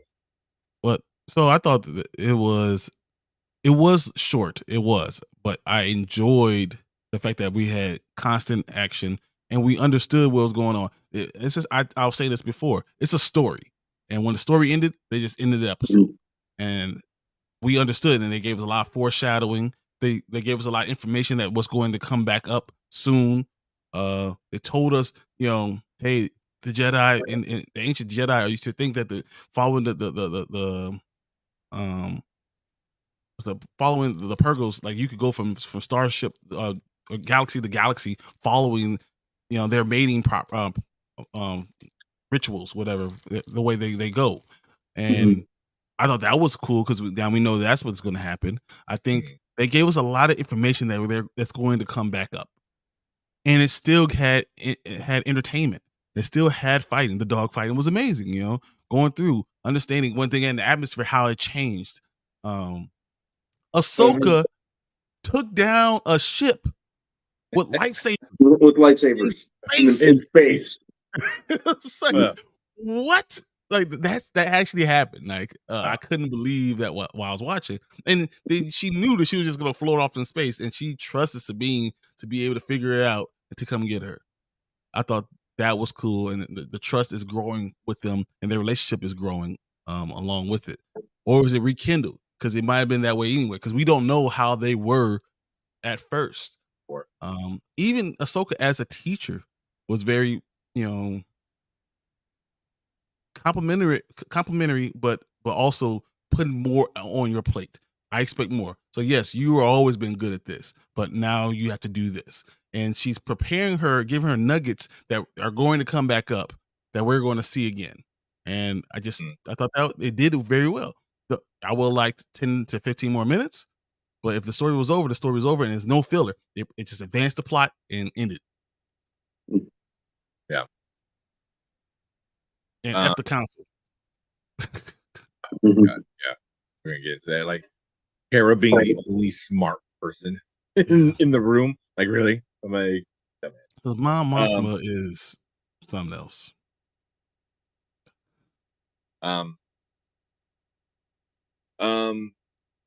Yeah, man, this show was awesome. The space fight, and like Dave Filoni said, I think it was an interview I had saw before, and somebody brought it up again, where he said he wanted to do like something with like 0G, like saber fight or something like that, like a lightsaber fight. So he kind of got close to it, you know. Like we did get some saber action in space, and 0Gs and stuff like that. Yeah, that was super cool. But the dog fight, hey, thank Mark. Thanks, Mark. But yeah, the dog fight was awesome. I had so much fun with it. The beginning of the episode, I enjoyed. A lot of people were saying they didn't like it. They're like, oh, it's really slow. I enjoyed the training sequence. It was kind of interesting, like, but it did feel like I've seen it before with other characters and every like, Star Wars. Even with Sabine, I've seen it before in Rebels. But it didn't really ruin it. I thought that they were bringing it back to let you know how far back she's going. They're bringing her back to basics. She's not. Yeah. She's not advanced. They are taking her down slowly, and I thought that was the point. Yeah, and Xavier said, "I'm glad they advanced the plot in this episode." And that's they not only the plot, the lore. It seems like they're setting things up, because there's that part after the dude gets reboot. Was Huang gets rebooted, and he tells them what's going on, this and that. And I had to stop and rewind that scene because I know me and you talked about that yesterday. Was it? Yeah, yesterday. About that. Or no, on Tuesday. Was it Tuesday? Oh, yeah. And I went back and watched it. And it was kind of like you were more right where they were like, yeah, they would the Jedis would like travel in different galaxies. But then so I was like, so he's like, yeah, this is what they would do, and they would follow their path, their migration path. Yeah. So, but Balin was like, oh, it's something about a fairy tale. So some point, like real life over the thousands and thousands of years became like just fairy tale. So they stopped inner galaxy travel, like intergalactic travel. But that because no stories from thousands of years ago has never become be thought of as just made up. That's never happened. Because even Balin's like, oh, that's what they tell us as kids in Jedi school, and then the Night Witch Morgan was like, goes, but it's a myth with some truth. And now you got Hu Yang saying the same thing. Is like, oh, it's said that this is what they would do. I was like, shit. So like this is like it's really interesting. And like me being a big nerd, I don't know if anybody's ever watched Full Metal Alchemist. It's an anime. It's a really great. It's a great anime. But there's a part where they go to a different world, and it that's when it gets really trippy. It's at the end and stuff like that, and that's what I was kind of getting vibes of. I'm like, is something gonna happen? Are they gonna go to this other galaxy, and it's gonna be like completely new, and completely different, and stuff like that, So that's why I'm like, I got some theories with what Dave Filoni wanted to do with if he continued with Clone Wars, and there's stories he wanted to do, and I'm like, the perfect chance to tell it. It could tie in with the next movies that Star Wars wants to do with Rey. Like Dave Filoni is doing what he does best, and he fixes the f-ups of the movie. Yeah. I just honestly just thought that they're adding some Stargate stuff. Yeah, but that's just that's huge. That's huge. Yeah, with You no know? Stargate, but it has been done, but it's great to bring to it because it solves a problem. How you're gonna get to these world between worlds? Like how do you travel intergalactically? Like how do you do those things? And he solved it in one fell swoop. But now we're gonna be able to use this same thing as a race to be able to get somewhere even more crazy. So I just thought that it's ingenious. It really is to bring those type of things, but it's it's obvious. Sometimes it takes someone who's very smart or knows lore to bring the obvious to fruition, like to right before our eyes. You know, like it makes perfect sense. Everything is laid out. I understand exactly why he's doing it, but it takes someone special to be able to bring it in and give it to us. And I think that's what he's doing. He's spoon feeding us. He's showing us exactly why it makes sense and why it falls at all the lore. Yeah. Yeah. While expanding on it. He's like, I'm gonna pay respect to the old stuff, but also I'm gonna move it forward into a newer vision and idea in somewhere that Star Wars has never gone before. A different galaxy. That's mind blowing. That's crazy. You know, that's super interesting. It's like what possibilities are there with it? Yeah. You know, I mean, when we get into our predictions, you know, I got a big prediction. But yeah, so yeah, but I just thought it was good. It was a short episode, but it didn't bother me. You know, it didn't really bother me. I'm like, okay, I kind of liked it. It took me and ended in a spot where I was like happy. You know, I didn't feel gypped or robbed with a lot of other times they've done short episodes where I'm like, that's it. Like I want more. I do want more. Don't get me wrong, but it didn't feel like it's in the middle of an episode. Like it should be a commercial. You finish the story. Break. Yeah, like this is an end of an episode, and it's not a commercial break that they just finish it. You know, which that happened so many times before, and it's super annoying. You know, which is good because it helps the show not wear out its welcome as well. Yes, yeah. You know, because you ended in a good spot where you feel okay, and then you don't overdo it too much where like you start another story in the middle throwing of in filler. You're not the whole story. It's not gonna feel like an incomplete thought or anything like that. That's a good. So far, 3 episodes, none of it felt like filler. None of it felt like filler yet. So real quick before we get into some of our negatives or bads, Xavier said, next time Hera, don't ask permission, ask for forgiveness. Exactly. That's what's gonna happen. Yeah, for sure. And then see for yourself what is up, my dude. I really enjoyed the episode. Nice. I had some gripes, but overall, I'm really enjoying the show. I need Bailey to get off his ass at some point, though. Oh, I think that's happening next episode. It's going to go down. Yeah. But I mean, isn't that the thing of a Jedi is Jedis never seek the fight, but they're always like ready for it, kind of thing. You know, so he's like, I don't need to hunt you. You need to come here anyway. But when you do, I'm going to be ready for you. You know, that's why you got Merrick and you have the Padawan. He's like, yeah, guys, go let off of that. Let off the anger. But yeah, Balin is so cool, man. Like even at the we got him for what a minute in this episode, and if like that. Yeah, but even that little bit of a minute, he was just so like commanding those few seconds he was in there because you know he just like so much like body language and stuff, and like he didn't need to be in it a lot to kind of get like he really doesn't want to kill Ahsoka, but he's got to do what he's got to do, kind of thing. You know what I mean? But it's funny you saying all that, but Shin, I felt exactly the opposite. The opposite. Like you felt her very, very much being very impulsive. Doing whatever, like, and not thinking, because in episode 2 she was very thoughtful and she knew she was better. This one you see her just being impulsive and doing things that were just not right, not good. You know, you're chasing them and you're making mistakes all left and right, and you can see why you're a Padawan. Like, but Balin, you know, he's measuring twice to cut once. He's making sure I'm gonna do this, but I'm gonna do it the right way, and that's what makes him a master. And I think that's the key concept that we're getting, no matter what, with them. And she's gonna be impulsive. I think she's gonna run to an impulsive situation and die. That's gonna be interesting. That's good. But all right, let's get into some of our issues that we might have had with the episode, Brandon. But yeah, even though I thought I kind of had mixed feelings about the runtime, even though I was totally fine with it.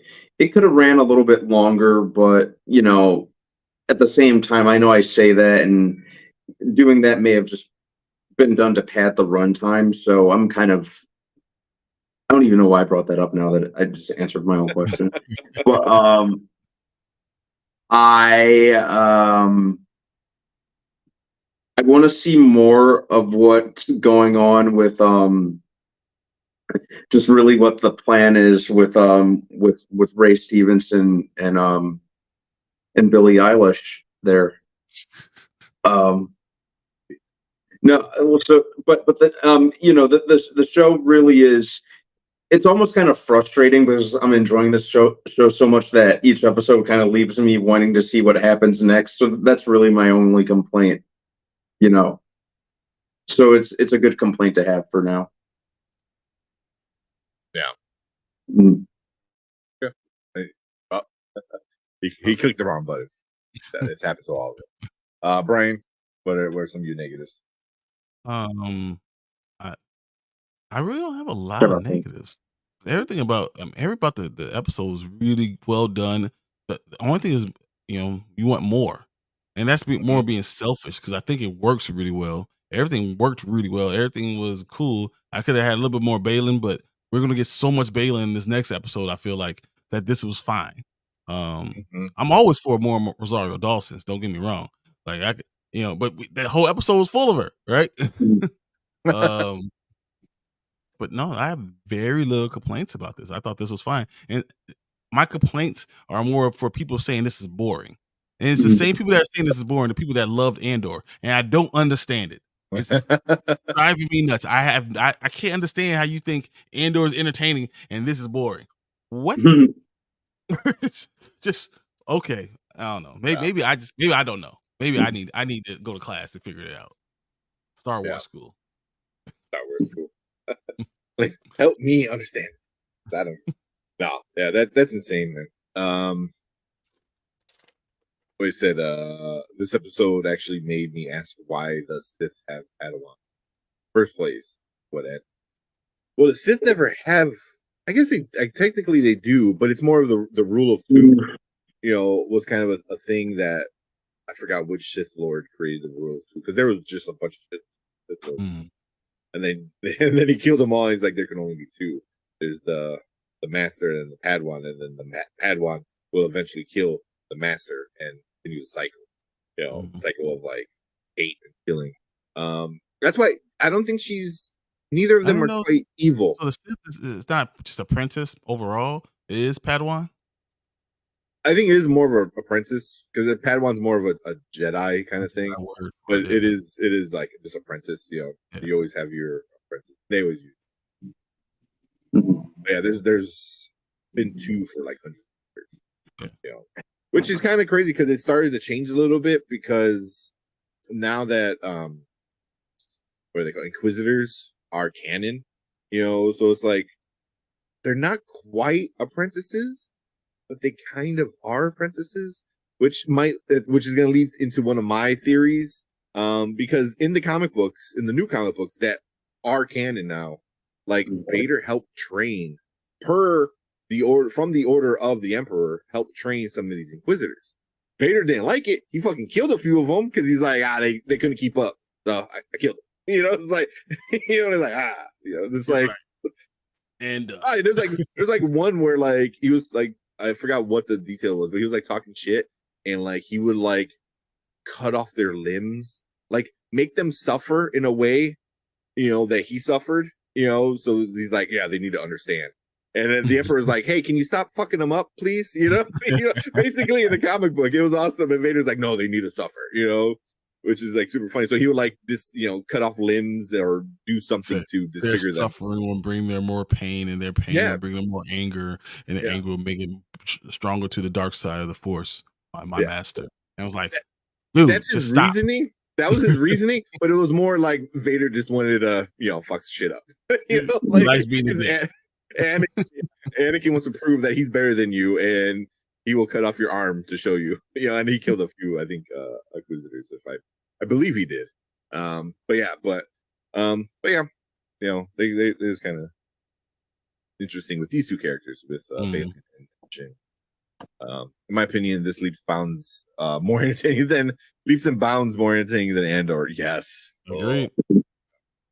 Yeah. Oh yeah, definitely. Any day. Every day. This is so much entertaining, especially I think as a diehard. Like I feel like if you like the prequels, it has a little bit of prequel feeling to it. I don't know if you guys got that when they were in the space flying around the space whales. Mm-hmm. And a menace when they were in the sea, with the big fish. I got vibes from that. So cool. Andor was freaking. It wasn't. I have mixed feelings about it. I appreciate what they were trying to do with it. It was just the pacing, like we said many times. Just I had trouble staying with it. Fine if it was 8 episodes and all that filler got taken out. So like the episode with them just walking from one point to the next point with nothing else happening. Yeah, that shouldn't have been there. Take it out.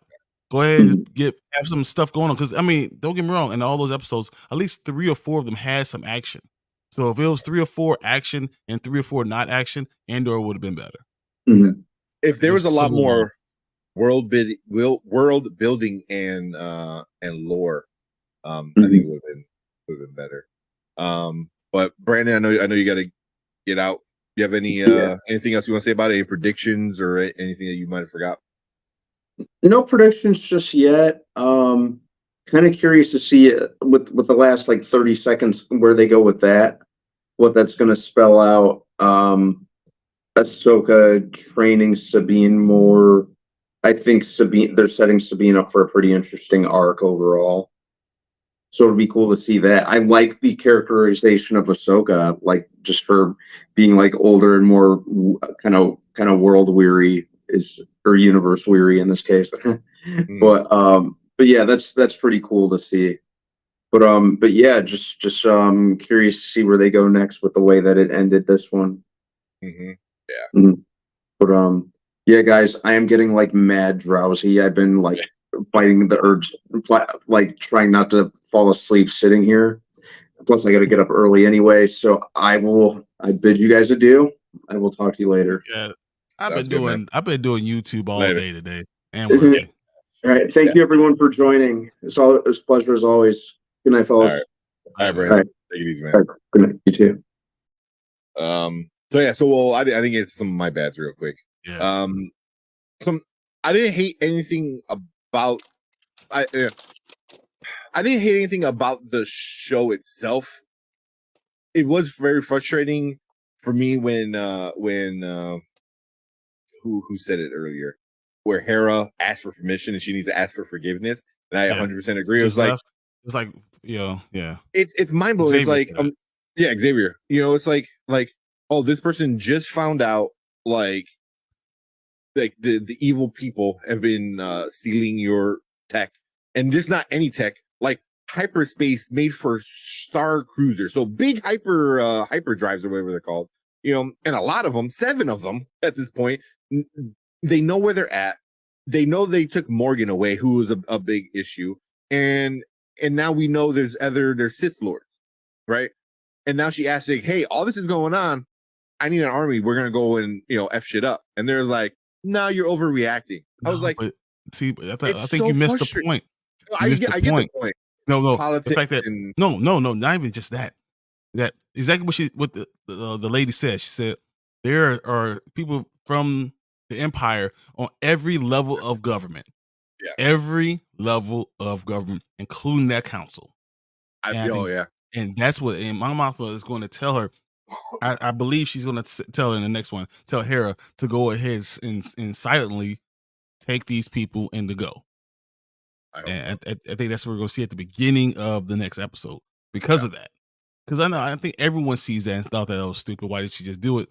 But that's what's going to happen. And she's going to have someone watch her son, and she's going to go out and help them. Yeah. But I think Mom Mothma is going to be Mom Mothma is going to be the one who tells her, I can't do it because I can't trust these people that are on the council. but I can't just do it, which I don't understand because Palpatine could do whatever the hell he wanted when he was I know. leader. You're right. You know, why the good guys always got to follow the rules, and the bad guys could do whatever the hell they want? That making any sense? Yeah. So yeah, I mean, people getting upset with it. I'm like, relax. Like, they're obviously doing it on purpose, because, like you said, because as soon as she said, he goes, oh, but there's former Empire people everywhere, and then Mom Mothra came give us a side look, like, exactly, like we're like, so I was like, and then it ties into Mandalorian season 3 when who is it? Giancarlo Esposito's character. I can't think of his name. Can't think of his name right now. But when he's talking to the council of like the people on there, I'm like, it seemed like, because they were like, oh yeah, I'm in with the New Republic now, and they even did it with that whole episode that we all hated. It shows like there's a lot of people on the inside that are former, bad guys that are still former bad guys, so I get it, but I thought that was kind of like stupid, but also it's like, but if the other one's agreeing with it, I was like, does no one remember? Like, this war just ended. It started because of people like you. And they're like, it's fine. It's just one Sith Lord. What did he do? Like, take over the fucking galaxy. How about that, dumbasses? And then he literally like disbanded all of government. And it's like, that's why I understand what he was trying to point out. He goes, that they're still what's his name? Moff Gideon. Moff Gideon. Yeah. As soon as you said Moff. But yeah, it was just like funny because they're doing it again. And this is what happened the first time. I mean, it was just like the inaction of anything when it should be, and Hera's like, hey, this is going to be a problem. They're like, yeah, but it's not a problem now. She goes, it's going to be a problem, and it's let's take care of it like now that. Before it becomes but that's so much like a government every government ever, it's like, when it becomes a problem, we'll handle it, but unless you have a dictator, unless you have a supreme chancellor and a dictator who could do whatever the hell he wants to do, and then guess what, it works for 30 years. Exactly. So I found that one a little silly, and her floating in space was funny, but the first thing I thought about was why she can't do it when she's been obviously trained with the Force much longer, but yet Leia did it unconsciously, and I mean, that either shows like that the sequels suck, which they do, sorry, because I think he did it right, he did it right. So I mean, in concept, it could make sense, and he could have done it, and I think and it would have Ahsoka into a superhero. I mean, just like Leia was able to go and fly through the air. Yeah, I mean, but that's kind of like, like you're able to pull cups to you, and no one says anything. But what if you pull yourself to the cup? You know what I mean? And in this case, the cup is the spaceship.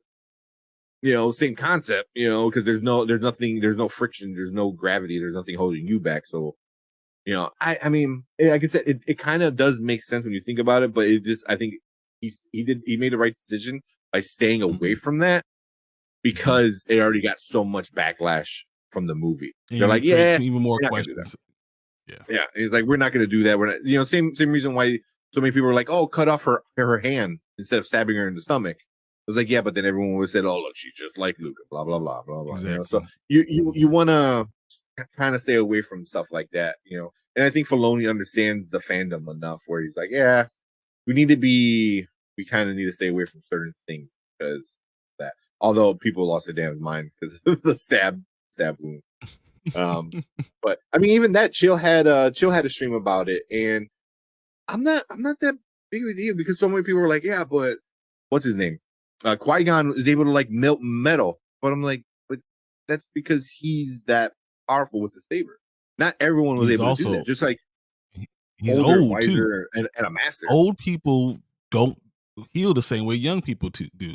No. Shoot a young person 9 times. He was able to melt a metal door with his lightsaber. He's like, he goes, that's how strong a lightsaber is. I'm like, yeah, but also, he's a master, and Sabine got hit by an apprentice that he was not really trained, like kind of trained, but not really, and plus her lightsabers basically probably built of junk because after, Order 66, lightsabers aren't good anymore. They're not built with high quality. They're built with like shit you find laying around and make it as pretty as you can kind of thing.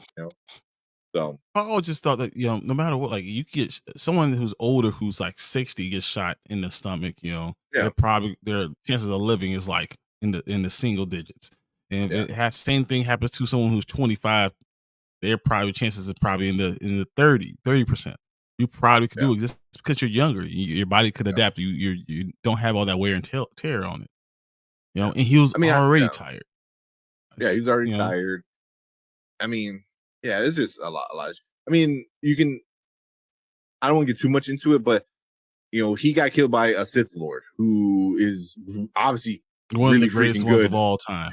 Yeah, yeah, he was cool. He was supposed to be really, really strong with the Force, and he was just tapping into it, and he had an awesome lightsaber before a double one was even a anyone thing. else? He was the first one, at least chronological, we saw not it. in lore. But then he gets cut by Obi-Wan, who was an apprentice. Maybe he didn't use it as strong. I mean, at this point in Star Wars, like Qui-Gon's the only one that died from a stab wound. You know what I mean? It's like like 5 of in the video game they get stabbed. So I don't hate it. I mean, there's so many things you can say happen. I mean, who else got stabbed? In the sequels, Finn didn't get like, or did he get slashed? Got like slashed. Same thing with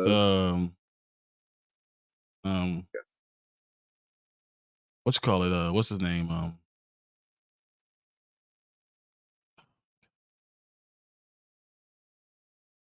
What else got there's stabbed?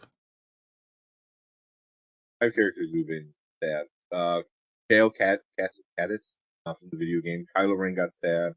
Brandon Quinzer got Kylo Ren got stabbed. stabbed. Kylo Ren. Yeah, and now Reva got stabbed. And all of them lived. No one had any problem when Reva got stabbed. Oh yeah, they did. People lost their really? freaking mind. Then when the Inquisitor got stabbed, people lost their mind. But that's I don't mind it. But it is what it is with that. Let's read Steve for yourself stuff, and then we will talk Yeah. about what we think is going to happen soon. Yeah. Here we go. Things I like. Said Ahsoka has been kicking ass all season. Yet her fighting outside the ship was fire. It was space whales. Yes. The pace at which the show is progressing. All good stuff. All good stuff. And he said in other shows, the Ahsoka Sabine beef would have lasted until episode 7. Yeah, but in this show, there's already progress already. Now we focus on plot lines. Yeah. I think it's going to be recurring, but it recurs like a teenager would. Like it goes good, it goes bad. It's going to always be that there, but you don't have to sit there and focus on it every day. You're still, if you're going to be my Padawan, you're going to listen. Yeah, I think they squashed it in this episode though, because they were having that issue where she was shooting, and she couldn't hit it, and instead of working with her, Ahsoka was judging her, like, "Don't worry, focus, do this, do that, do this, do that," and then I forgot what was said. But then she said, "Trust me, just trust me." Yeah, I got it, or something like that. And then she's like, "Okay, I need to work with you." So he's like, "Tell me where you need me," And then as soon as they started working together, it was like boom, boom, boom. They started killing them all, So I think that was like the point where like, okay, that's something that I really like though. Yeah. Ahsoka finally started to trust Sabine a little bit, and then to show Ahsoka showed how badass she was because she went outside and killed a starship with the lightsaber. That just showed how badass she was. Like, I mean, so Sabine is happy because she's finally being listened to, but also realize how unbelievable her master is and has that same respect still. So I thought it's a good combination, and for it all happened in 31 minutes was great. Yeah, exactly. He said, my negative, what exactly did Ahsoka teach Sabine before? Yeah. what seems like she's on the first day of Jedi 101. Sabine needs to get a refund for those previous classes. But it's been a long time, right? I think she said like years. I'm gonna say She walked 5 away years. from Should her be years. Yeah, for a while. yeah, I guess, yeah. It's been a while. And also, I mean, she had a little bit of training before. I'm gonna find that clip. I think I posted it on Twitter. She trained with Kanan, and Kanan in the cartoon was like, she's too Mandalorian, which is the problem with Mandalorians becoming Jedi is they're so hard-headed and stubborn when it comes to fighting that like they always need to be in control. And a good example for any nerds out there, Dragon Ball.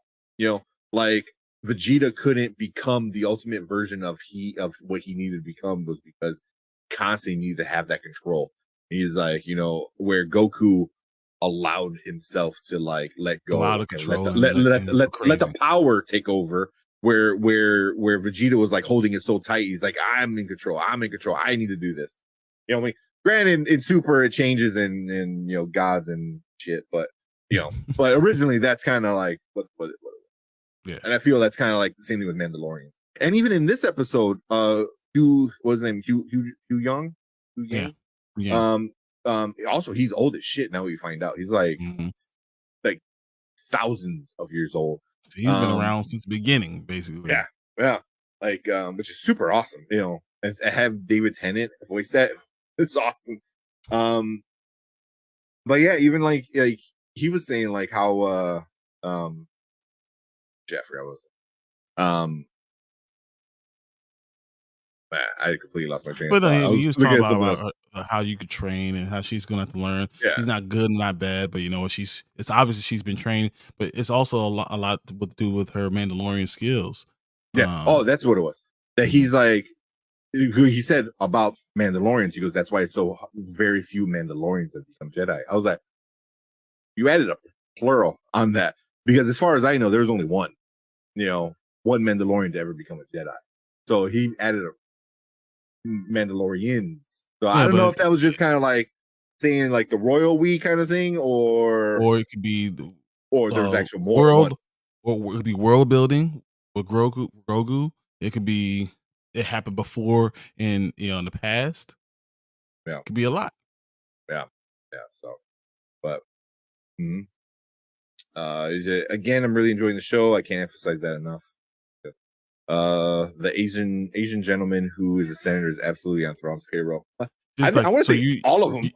She's like, so you didn't fight in the war at all? You just wait to see who was gonna come out on top, so you can still be a senator, huh? Suspect. And I forgot who brought that up. I think it was in Chaos Central when we did our Chaos Central with Anzo, where somebody brought that up. It's like maybe they're not like all loyal to the Empire, but they're all about the money. I'm like, that makes sense. It's like if you're used to living a certain way and now all your power and your money's gone, you're gonna find a way to get some money and live that life. Make ends meet, man. You gotta do it. So I think it's a combination of the loyalists and people that are trying to make money on the side. So sorry for the flame chat. Oh man, no worries, man. We appreciate the chat. Xavier said, "I like the adventure of the last 10 minutes. It feels like Star Wars again." Yes, yeah, it feels like Star Wars again. So much, man. Why dogfighting, Force, lightsabers? Yeah. It just saying it for forever, guys. This is what you need. Just only person I heard say this agree with me was Plant Fanatics. That's it. Well, when you're me and Darius, I've been saying Darius been saying it for a while. Yeah.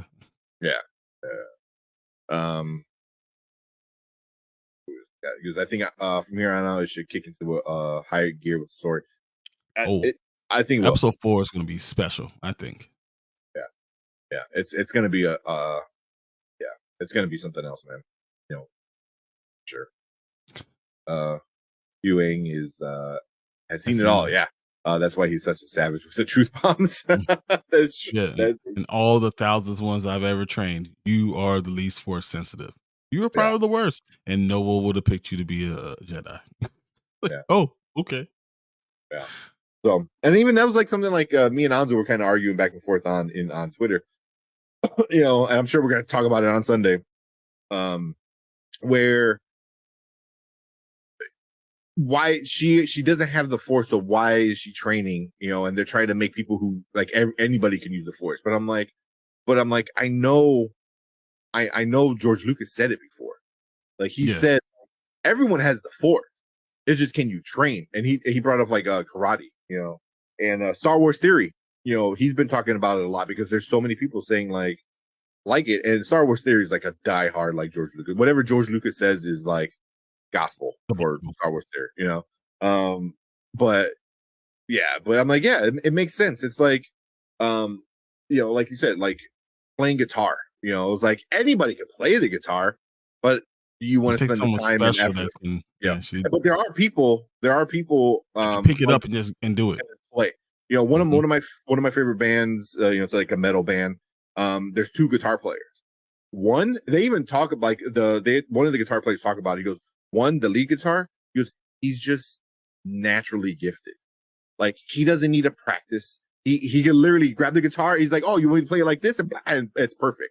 Where the other guitar, the rhythm guitarist, is like, I need to practice every single day or I start to get rusty and I start to like fall apart. I need to like learn something and then practice it till it's perfect. And like that's the two differences. Like you guys are at the same level because you're in the band together, but he's at another level because his skill is just there. You had to practice. I've seen people pick up a guitar and play a chord and be able to just play at everything and hear music on the radio and just be able to just go. And that's what it is. Sometimes you just force it. Sometimes you're predisposed to be able to do these things. Doesn't mean you can't do things. And if you train yourself to find the force in things, you can do those things. I think that's what we're gonna find. That's gonna be her journey this season. Her, and they kind of showed that, foreshadowed that, that she's learning how to look for it because the force is in all things. It's there. It's always there. So if you can just tap into that, then you can do things. So Well, that actually is like one of my theories with Sabine is so many people are like upset. It's like, oh, why are they forcing her to be a Jedi? Or why are they forcing her? I'm like, I wonder if they really are, because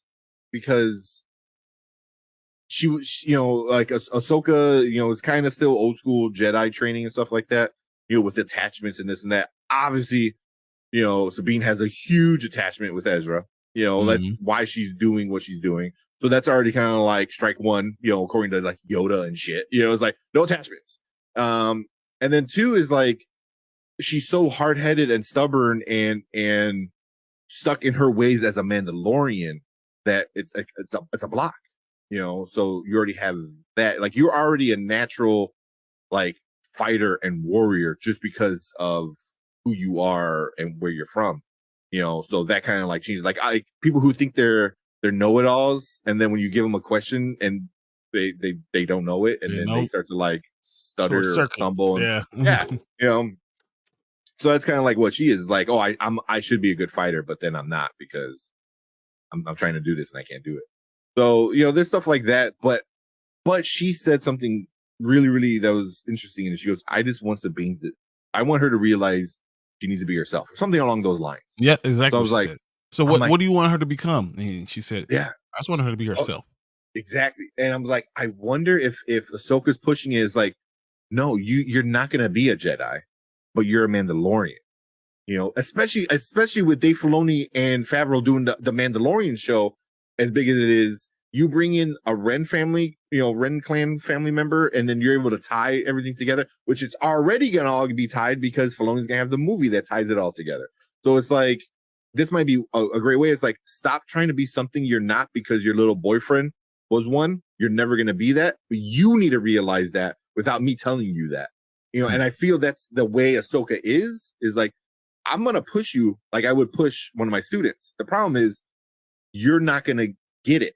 You're always, because you don't have it enough, and I'm like, I wonder if that's what she's trying to tell her, is like, you need to realize you're a Mandalorian, not a Jedi. That's why I wonder. I thought that what they were going to do is that she is going to learn enough that she can be a okay Jedi.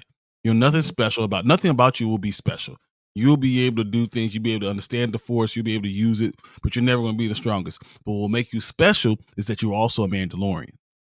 So if you put those two things together, and that will take it into the movie, that links everything. The fact that you're a Mandalorian and a Jedi is what makes you special. Then you can take this determination along with this feeling of the Force together and make it into something special. I wouldn't mind that too, because then it would help somebody like Grogu, exactly. who's the opposite, where he's so much of a Jedi, because of he's a baby Yoda. He's so much of a Jedi, but he wants to be a Mandalorian. Where she's the opposite, she's a Mandalorian that wants to be a Jedi. So do they go on these like adventures together and teach each other and learn from each other? I don't know. And I guess I wouldn't mind that either if that's or how they want to the go future. for that route. And Ahsoka already seen the future is combining of the two people, because there's not that many Jedi left, and there's not that many Mandalorians left. So let's combine our two people, and then the most special of them will have both. Yeah, exactly. I know I'm skipping over. You go. Do you guys think Mando will show up? No. Not right now. Well, because he also asked, or Grogu. Are they going to address the Darksaber? I They don't will think talk so. about it in her training, but it won't be there. I don't think they bring it up at all. Well, they kind of already did, right? Did they? Talking about, you're training as a Mandalorian. They're kind of skating around the fact that she was trained with the Darksaber. Yeah, with Kanan. Yeah, so that's kind of what they're skating around it, but they're kind of mentioning it. Yeah, but I mean, I'm assuming she already knows what is all happened. That like she gave it to what's her name? Can't think of her name. Katie Sackhoff's character. And then she lost it, and then that's probably the last time she's really heard about it. But at that point, it's like, who gives a shit, because we're already all scattered anyway. So, and then she's focused on being a Jedi at this point, not even being a Mandalorian. And she's only worn her armor once in 3 episodes for like 5 minutes. Like, I want her in her armor. I'm just bringing it with me. Don't worry about it. Yeah. So, give me Rebel vibes. When is Zeb coming? Right, man. Maybe that's where we can't spend that much money on CGI yet. we got to put it all towards the space whales. But yeah, Zeb needs to show up already. I'm kind of upset that he got. You don't think it's going to be later? I think it's going to come up soon, because, like you said, if Mon Mothma or whatever winds up telling Hera, like, "Hey, go find these check people." I think she called Zeb, and like we're bringing the band back together. Yeah. So I think we're going to see Zeb in the next episode or 2. That'd be a good thing. We're talking about episode 4 having set up something. That would be interesting. I agree. Yeah, Rebels did build up and delivered every season. Yeah, that's why I liked Rebels more, because, like I said, there really wasn't that much filler compared to like something like a 7 season of Clone Wars. Like, you had a villain plot. Hera's gonna get that exactly. Yeah. Hera's gonna bring him in. I'm just wondering if they're going to address the I don't know, because I mean it's still with Bo-Katan right now, so. Yeah, that's why I don't know quite fully. I would have to look at some more videos and see if anybody did the math.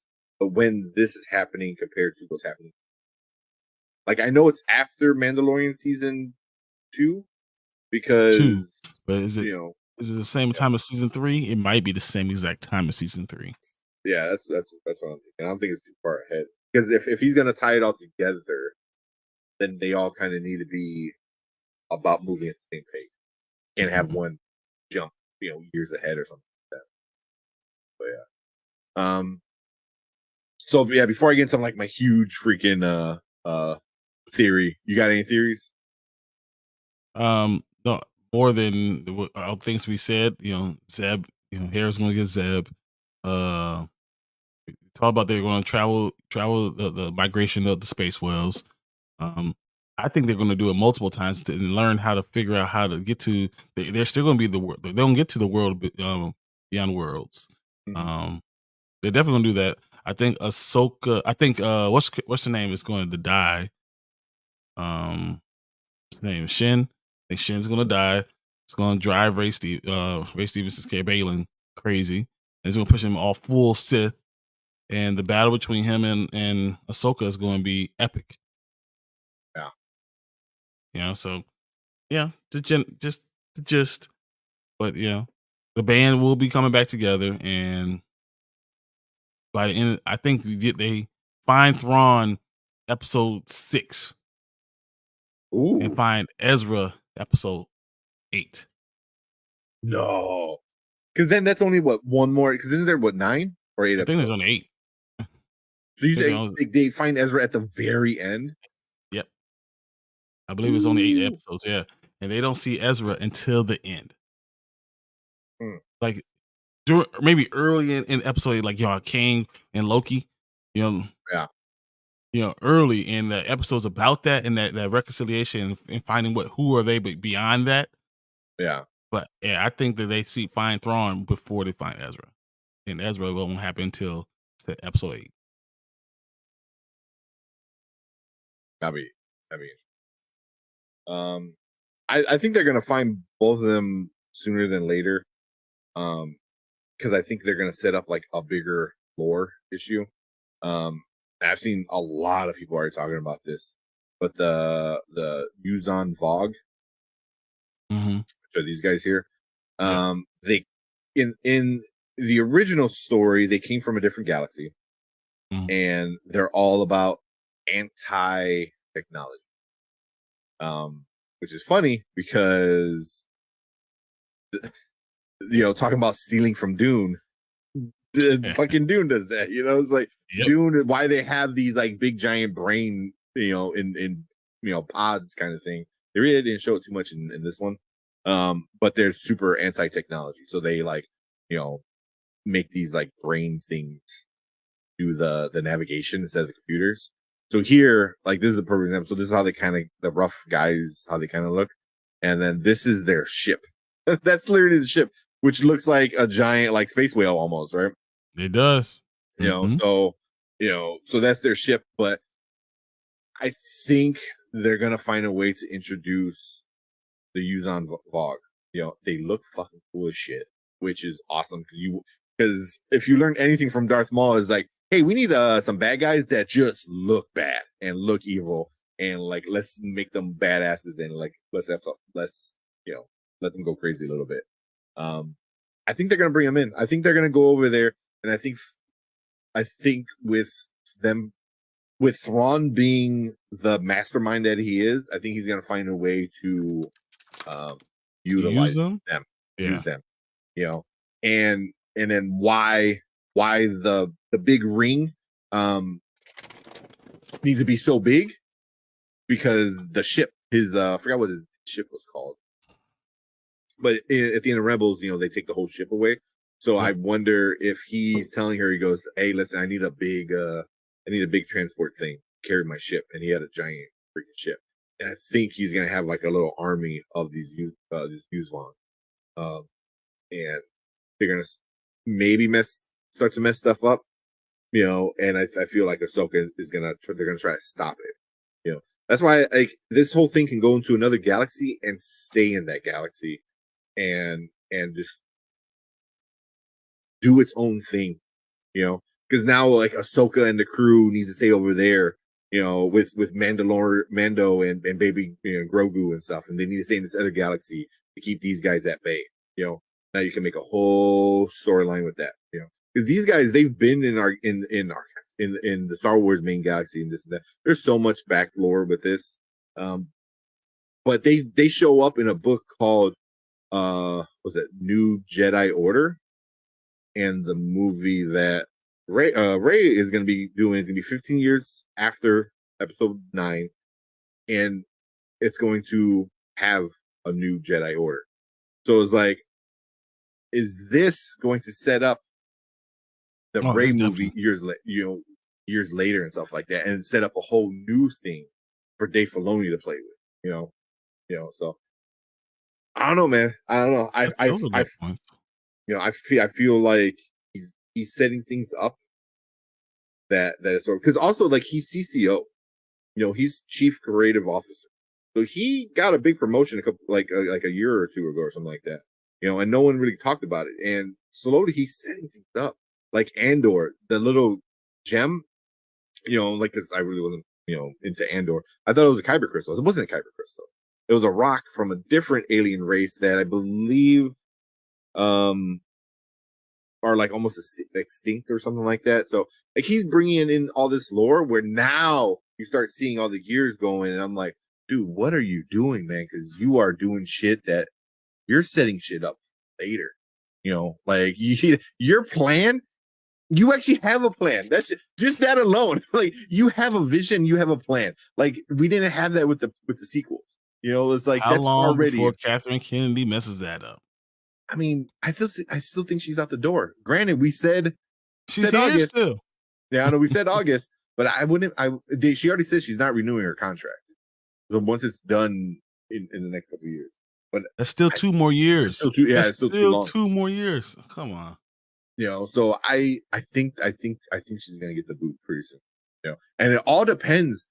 I think the final straw is gonna be how much people like this show, and then they're gonna compare it to how much people like the Acolyte, because the Acolyte's gonna be, I think, more of her thing. I could be wrong, but I believe that's more of her thing, and then this is more of the Filoni thing. So now you're gonna have two shows that are directly made by two people, not opposing, but two different creative heads, and let the fans figure it out. But the thing is, like, the Acolyte sounds fucking cool as shit. It's like everything from the bad guys, from the Sith's point of view. But I'm digging this, man. Even with the flaws, even with the problems, I'm still loving it. And everyone is kind of like I have issues, but I'm still enjoying it. It's still fun. It still feels like Star Wars, and I'm like, yeah. It's like Haters are gonna hate, and that's my problem. If you hate on this make your hate make sense. That's all. That's all I'm saying. Yeah. I mean, a lot of people saying, it's too female led, but I'm like, they're taking the crew, and it's all that left is the crew, is all the women. Ezra's missing and Kanan's dead. So I don't have a problem with any of that, especially if the story's done well. If the story's done well, I don't care who's leading. And Ezra's coming back. Yeah, and then we're gonna get Thrawn. We're gonna get like one of the best bad guys in Star Wars, with Thrawn. So yeah, I have just bring Zeb in. Oh, call it a day.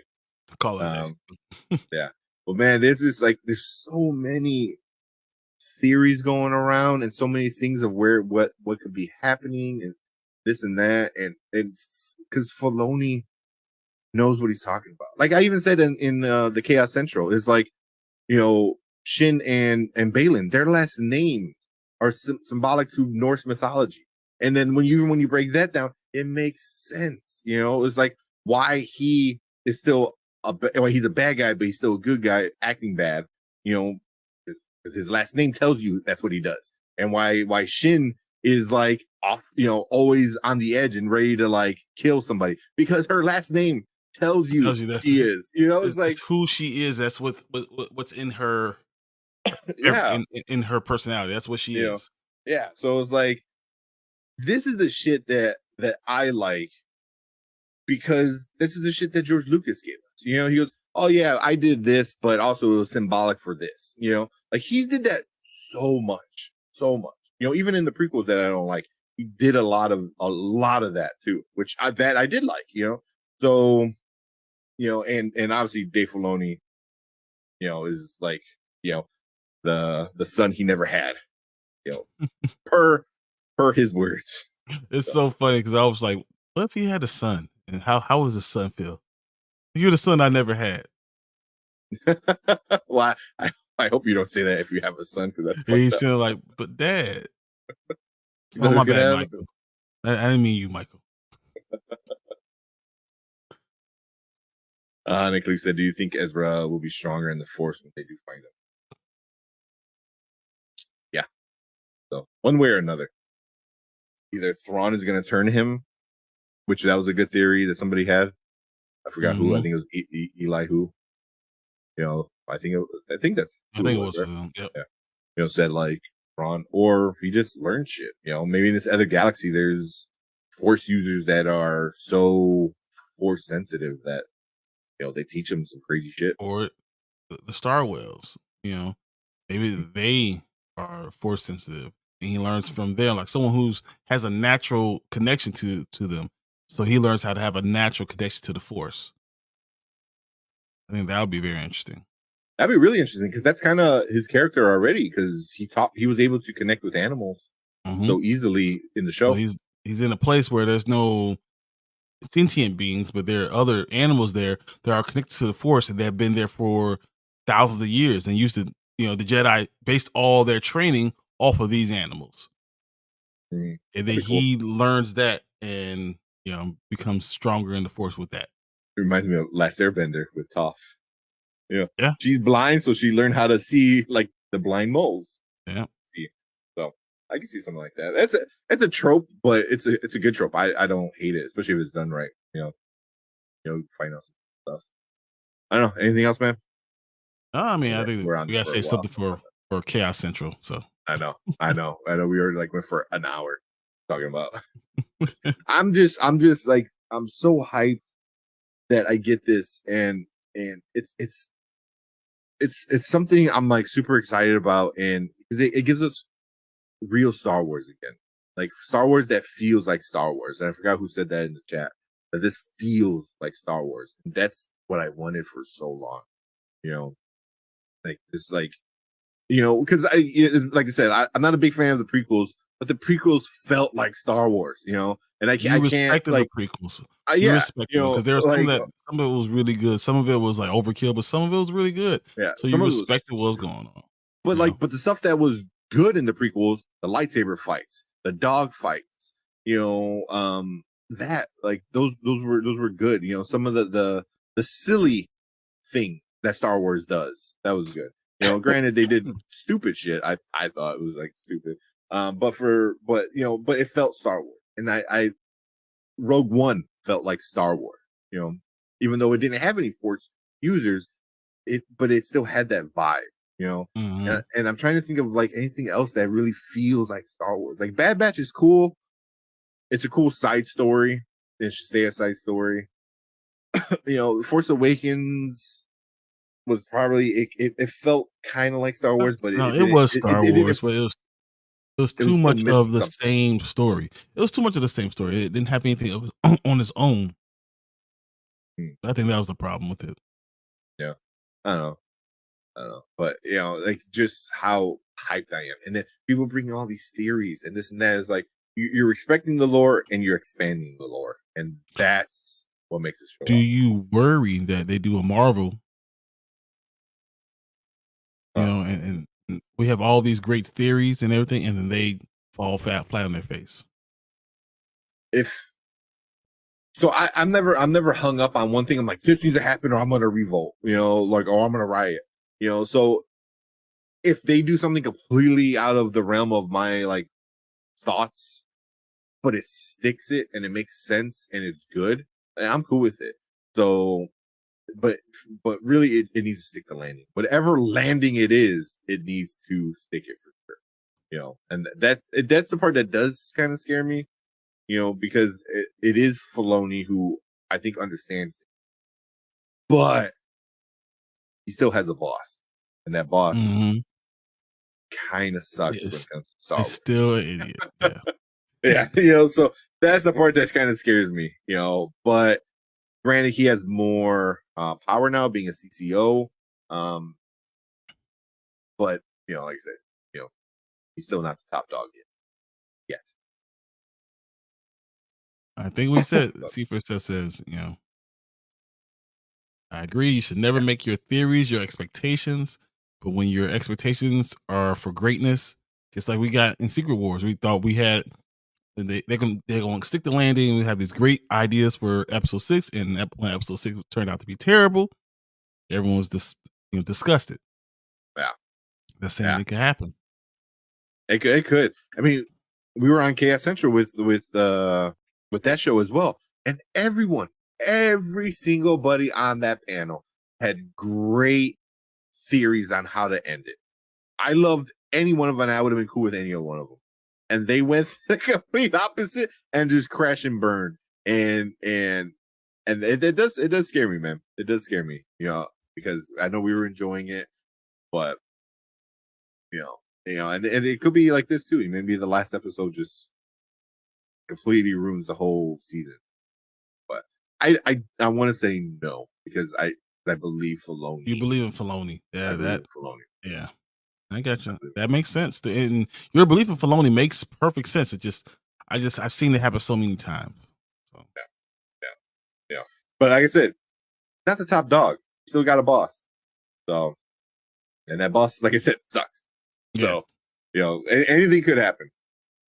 But it says the numbers will speak for themselves, which is very true. Although, kind of, but kind of not really. There's so many people already over Star Wars because we got so much crappy Star Wars that they're not even giving this a chance.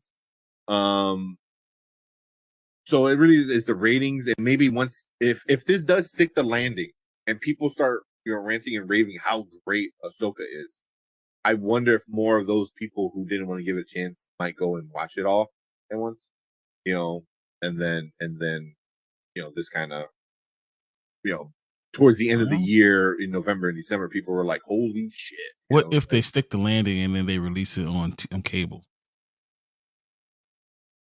I mean, that's not too bad. They're doing that with Miss Marvel. They're putting Miss Marvel on ABC, I think. That's what I'm saying.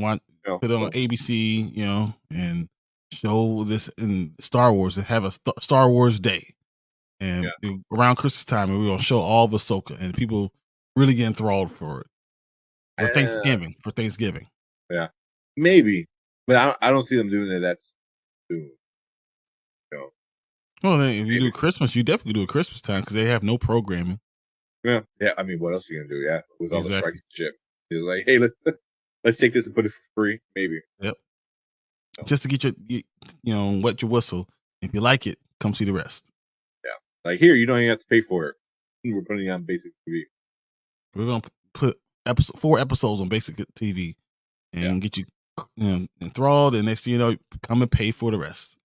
Yeah. It's like a drug dealer. Exactly. First taste is free. I don't know, but I mean, it could be. It's like, hey, this is the first taste of the Filoni verse really being developed. Because Mando's there, but it didn't really expand the lore too much outside of the Mandalorian little. It's still in between. It's still very much in between, but this can extend everything. So,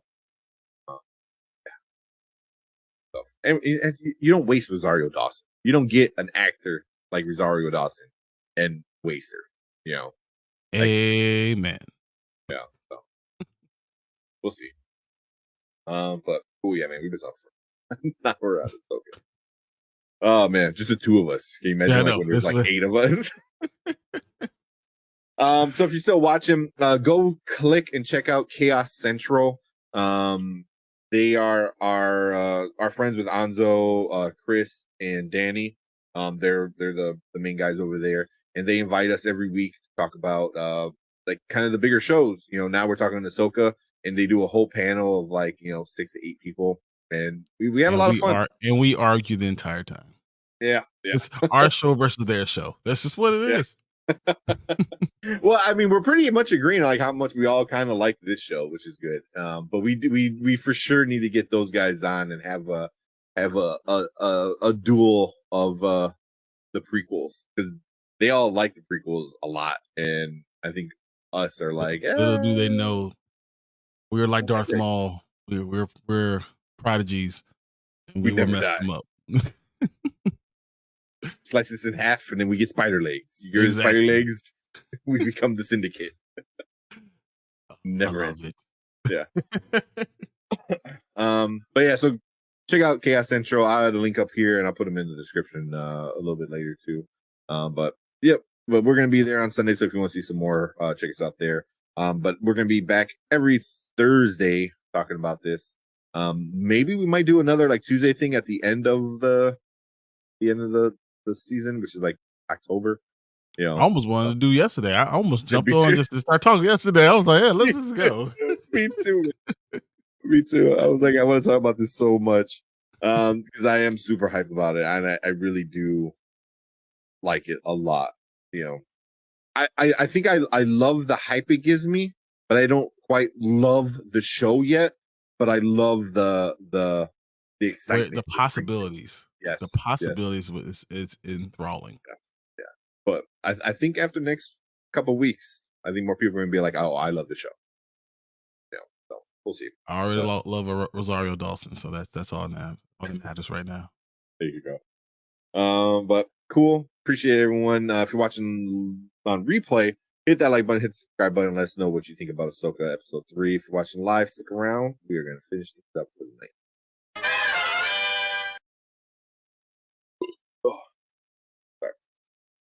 Yeah, I got nothing. Did you look at the Marvel's final trailer? Yeah. I watched it by accident. Because I thought it was gonna be more of like a behind the scenes thing. And I didn't know it started showing like new footage. And I'm like, it's new footage. It actually looks pretty good. Yeah, that's what I heard. I was like, oh man. Like, if I knew this was actually something important, I would have waited. So, because it's called Journey to the Marvels. Journey to the Marvels. Okay, right? It can't be anything too important. It's just gonna be like a compilation of like the old stuff, which it is. But then they have a lot of new stuff, and I'm like, oh, man. And then halfway through, I'm like, well, I'm right halfway through. Might as well finish it down. Exactly. But it is pretty. This here. Yeah, we'll watch it. We can call it a night. But I appreciate everyone in chat hanging out. Please see for yourself is still here. Xavier, appreciate you guys. Mama Bear, I don't know if she's here or not.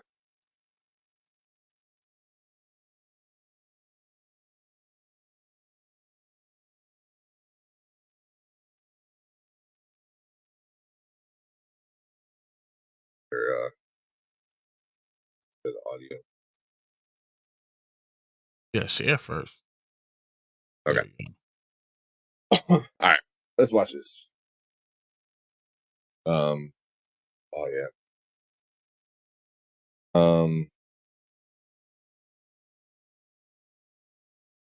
You wanna? I saw the message. Yeah, we can do this. We can do that last. We'll do that. Yeah. Okay. All right. Cool. All right. Let's check out this trailer. All right. Welcome to Spoiler Kings. My name is Curran with Brian the Grizzly, and we are going to check out Journey to the Marvels. It is the new kind of a trailer for the new Marvels coming out in November. Yeah. Let's check it out, and then we'll talk about it a little bit. Cool. Have me a hello. Yeah, right. It gets pretty lonely out here. I need to regain the memories that the Kree took from me. Auntie Carol!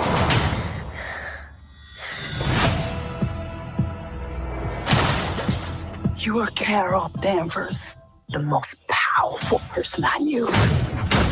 Way before you could shoot fire from your fists. I get in trouble for that. I can see that about you.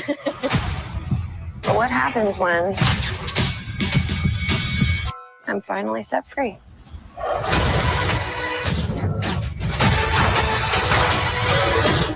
I'll be back before you know it.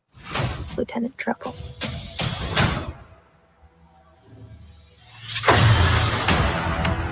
When you left, Mom passed away. And I got blipped back. They rounded us to investigate earthbound anomalies. Monica, no! How you feeling? Like myself. Now I can manipulate wavelengths of the electromagnetic spectrum. I'm very happy for you. Where's our daughter? Yes, where is Kamala? Who's Kamala? Oh my god, oh my god, oh my god. Hi. How do you have this? My grandma sent it to me in the mail. Have you ever wanted something so bad and it actually happened? But it's not as great as you imagined it. You're gonna save the world. Then you're gonna save the world. Well, now, don't you tell me to stop. You stick around and make it with your wild. Never be on What is happening? We switch places whenever we use our powers. style, profile. Higher, further, faster. Together.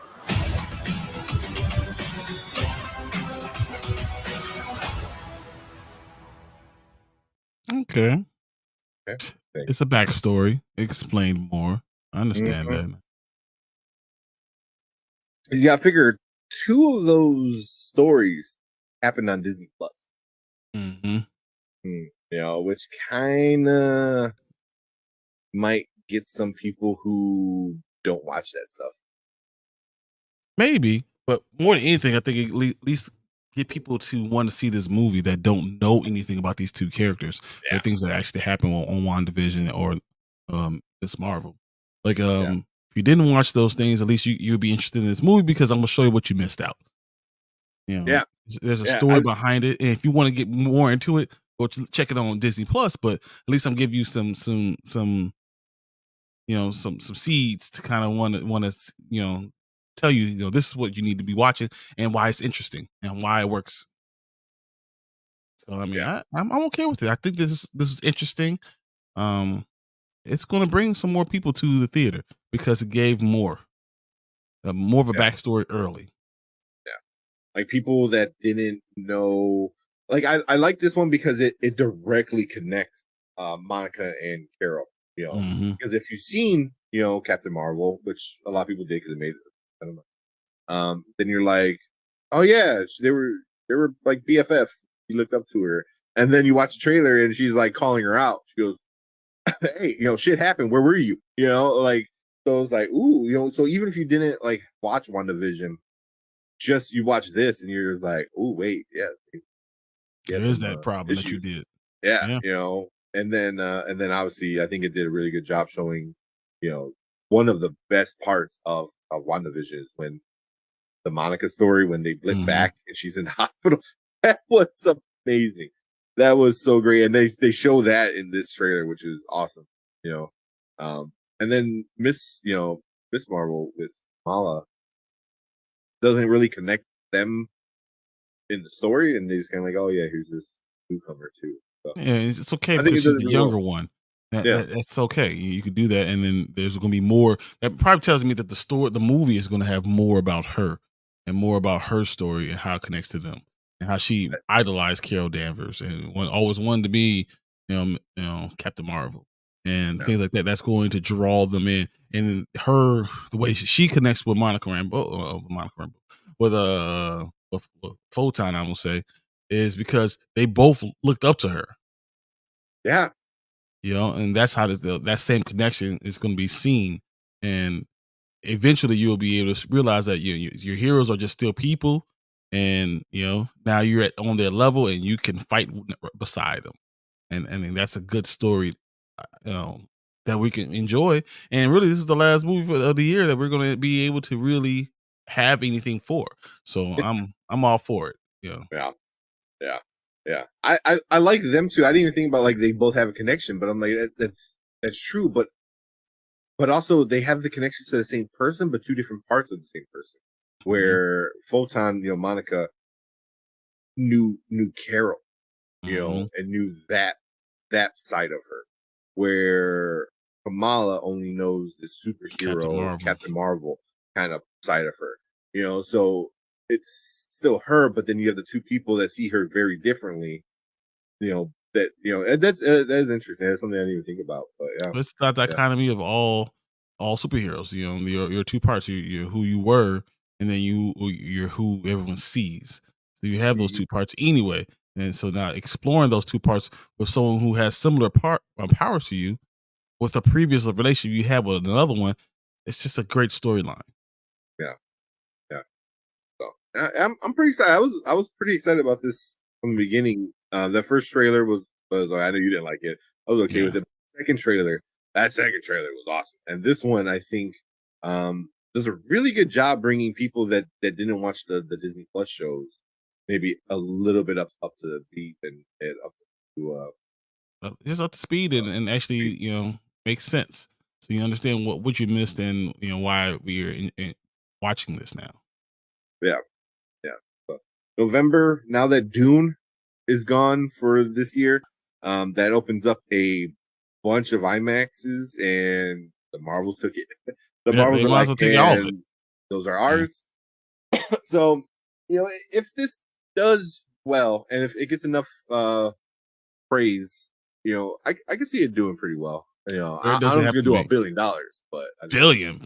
yeah. Dude, I'll be very happy if it gets to 500 million. I think 500 million is where success. That's the success line. Over Ant-Man and Wasp and Quantumania. If it makes more than that, it's a success. Yeah. At least it's at least in Marvel might be on the right track again.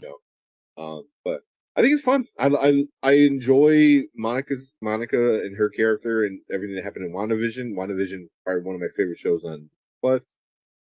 I love the Kamala and Ms. Marvel and for me that was up there and one of the better shows too. It's not there. It's not Loki. It's not WandaVision, but it's No.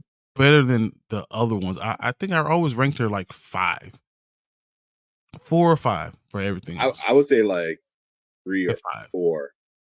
Because like Loki and WandaVision can fight for 1 and 2, and Miss Marvel I like Falcon. What If. I like What If more than I like Ms. Marvel. But and Yeah, then but then that's what's at 4 or 5. So that's what that's where we are. but What If, I don't know, it's not quite canon yet. When it becomes canon, then because right now it's just like side stories. It's fun. It's awesome. I enjoy it a lot. But It seems like it's gonna be canon going to Secret Wars. I know. Everything looks very canonish to me. So we we'll get see. what's his name? Jeffrey. Who's the voice? For the Watcher. Yeah, Jeffrey something. We actually gave him CGI him, and he becomes the Watcher on screen. Pretty cool. That's happening. No, I mean, come on. Yeah. But I'm excited. I know Erica, she's super excited about this. She loved all those characters. So, I think it's gonna do pretty good. And it looks good. It looks good. It looks interesting. At least the trio. I still don't know what's going on with the bad guy. They're kind of keeping that out there. And a bunch of other stuff. So it seems like the main problem was going to be the issue of teleporting and stuff. I hope that has a good bad guy, because if that can stop them from making a lot of money. Yeah. But also, Captain Marvel didn't really have a good bad guy either. Jude Law wasn't that good of a bad guy. Sorry, like Jude Law's a great actor, but it wasn't about that. But this is the introduction. That was an introduction. Those intro movies don't have to have a great bad guy. They just need to be the forming of the character. And then that second movie has to have a good bad guy, because if it doesn't, then it falls flat. Yeah. But it's pretty cool. Like the opening scene I thought was pretty cool. With her and the cat on her shoulder. That's awesome. I do enjoy that. And there's like I'm assuming there's some kind of something on the moon. Or but this is cool. Even the cat, like it's like it's like the cat's face. The goose flirting. Is it the flirting? I don't know. Yeah. I would hope so, because I don't know if any other cat would survive space. Or she just has the powers are extended to whoever's touching her. Oh, baby. But yeah. I don't know. I'm excited. I think it's gonna do pretty. It's gonna be pretty good. I think it's gonna be enjoyable enough. But I don't know. You got anything else? No, I just wanted to talk about that. And it's Jeffrey Wright, by the way. Jeffrey. Yeah. Just make his head really big. Yeah. Tiny body. call him the That Watcher. But cool. Yeah. So if you're watching a replay, leave a comment, let us know what you think about this new journey to the Marvels. Did it get you a little bit more hyped? Did it, maybe a little less? Did you like it? Did you hate it? Or you just kind of over Marvel altogether? So leave a comment, let us know what you think. If you're watching live, stick around. We're gonna finish things up for the night. And now I don't have nothing. Hey, we can end 4 minutes before, 3 minutes before midnight. Ooh. We did I it, might. guys. Well, We did it. I was gonna say I might stay up. I'm gonna edit real quick, but then also there's But let's sign off first. yeah. Well, real quick, I don't know if there's any other like big nerds like me. But Disney is Like coming you, out with there's no like such thing. Disney's I know, right? Disney's coming out with a card game in like 2 hours, and people are already losing their mind for it. It's called Arcana. And if you ever played Magic the Gathering, like Yu-Gi-Oh, Pokemon, it's the same kind of like thing like that, but with all Disney IP. I like it. I think I'm gonna buy a couple packs and see what it is. I watch people play it, and it takes all those concepts and makes it much easier to understand and play, which is always a hard part. Like I tried teaching Erica how to play Magic the Gathering, and she's like, She was like, I'm leaving. she's like, I need to do this and that. It's like, no. This seems like it kind of streamlines it, so it's a little bit easier to play and stuff like that. And the art on the cards like looks really good. Like it's not like like a cut and dry, not copy and paste.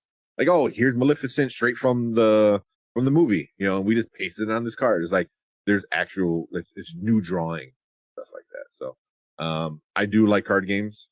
It looks a lot like Kingdom Hearts, but in card game version. I wish there's other ones, there's like that. Yeah, there's like a story. So this is all chapter 1 is coming out, stuff like that. But yeah, it looks pretty cool. So I might stay up and play a little bit longer. So yeah, like here you got Cruella de Vil, you got Jumba. So it I don't know. I think it's gonna be kind of cool. So there's already cards that came out early that there's a Frozen card that's already $600. So this card game, anything Frozen at this point. Right? Yeah, like there's a Hades one that's like $300 and stuff like that. So I'm a big nerd. This is a new one, and I do enjoy Disney. But the art looks cool on the cards. The game looks enjoyable, so I'm gonna buy it and see what happens. It's Erica now officially midnight, so let's go ahead and do it. All right, now we can get out of here. We did it. All right, cool. Appreciate everyone hanging out with us. I know Brian, you got one last thing you want to say real quick. So, you want to bring it up, or for me to bring it up? No, I mean, we are a community. We've been trying to stick with each other and support each other as much as possible. And one of our people that are really part of our community, our supporters, is going through a hard time. There's something that we really wanted to put out there, and I encourage you guys to try to help out. He's going through something right now. We want to get the link out there. I want you guys, if you get a chance, to just kind of go through it. And if you have the means to help, please do help. I would love to cut this up and put it out there as much as I can. I'm definitely going to help. I know Tank has already been helping. Just want to make sure, if anyone's in need and you're part of the community, that we got your back and we're there for you. So, and that's kind of where we are right now. Anything you want to add to that, Tank?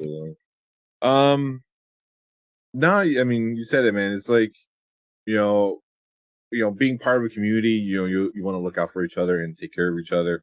Because you also want to have fun with each other and stuff like that. And when things get rough, it's hard to find time for stuff like this. Whether it be hanging out with us in chat or whatnot. And if you want to keep that camaraderie and the community together, then if you can help out, and make somebody else like, I don't know. Help them be able yeah. to be what they're trying, the best that they could be, especially if you are able to. I just think this is important for us to come together, and anytime anyone needs something, if we can help, why not help? Because we all are in the same situation. We've all been in situations where we need help, and always it was hard to find someone to turn to. I feel like that's just par for how it is out in the world. And if you have a community that can and is willing to help out, I think it's important to do it. So I'm just going to throw that into You have it, okay. I was trying to look chat for it. right there. If you guys get a chance, go to the GoFundMe page. Please help if you can, and it's pretty awesome, guys. If you do, I'm not telling anyone to do it, but if you have the chance, please just give what you can. I'm definitely doing it. In the morning, I was talking to my wife. We're going to be, giving. I've talked to a couple of other people out there because something I want to get in front of as many people as possible. But even if you can't give, put it in front of someone else. And see what we could do. I would love to see that this become a positive movement overall. So yeah. When people get down on their luck, all they really need is just a little bit of support and a little bit of love from their friends and family, and it just takes something small to kind of make a big difference. And stuff like this could definitely help. I went to the main GoFundMe page. You sent me a text, right? I'm like, I don't have it. Yeah, I did. Facebook. I sent you a message too.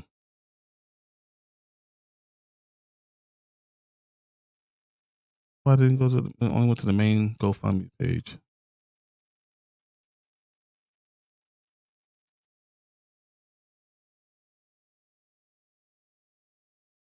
I sent text message. I'll send it to you again too.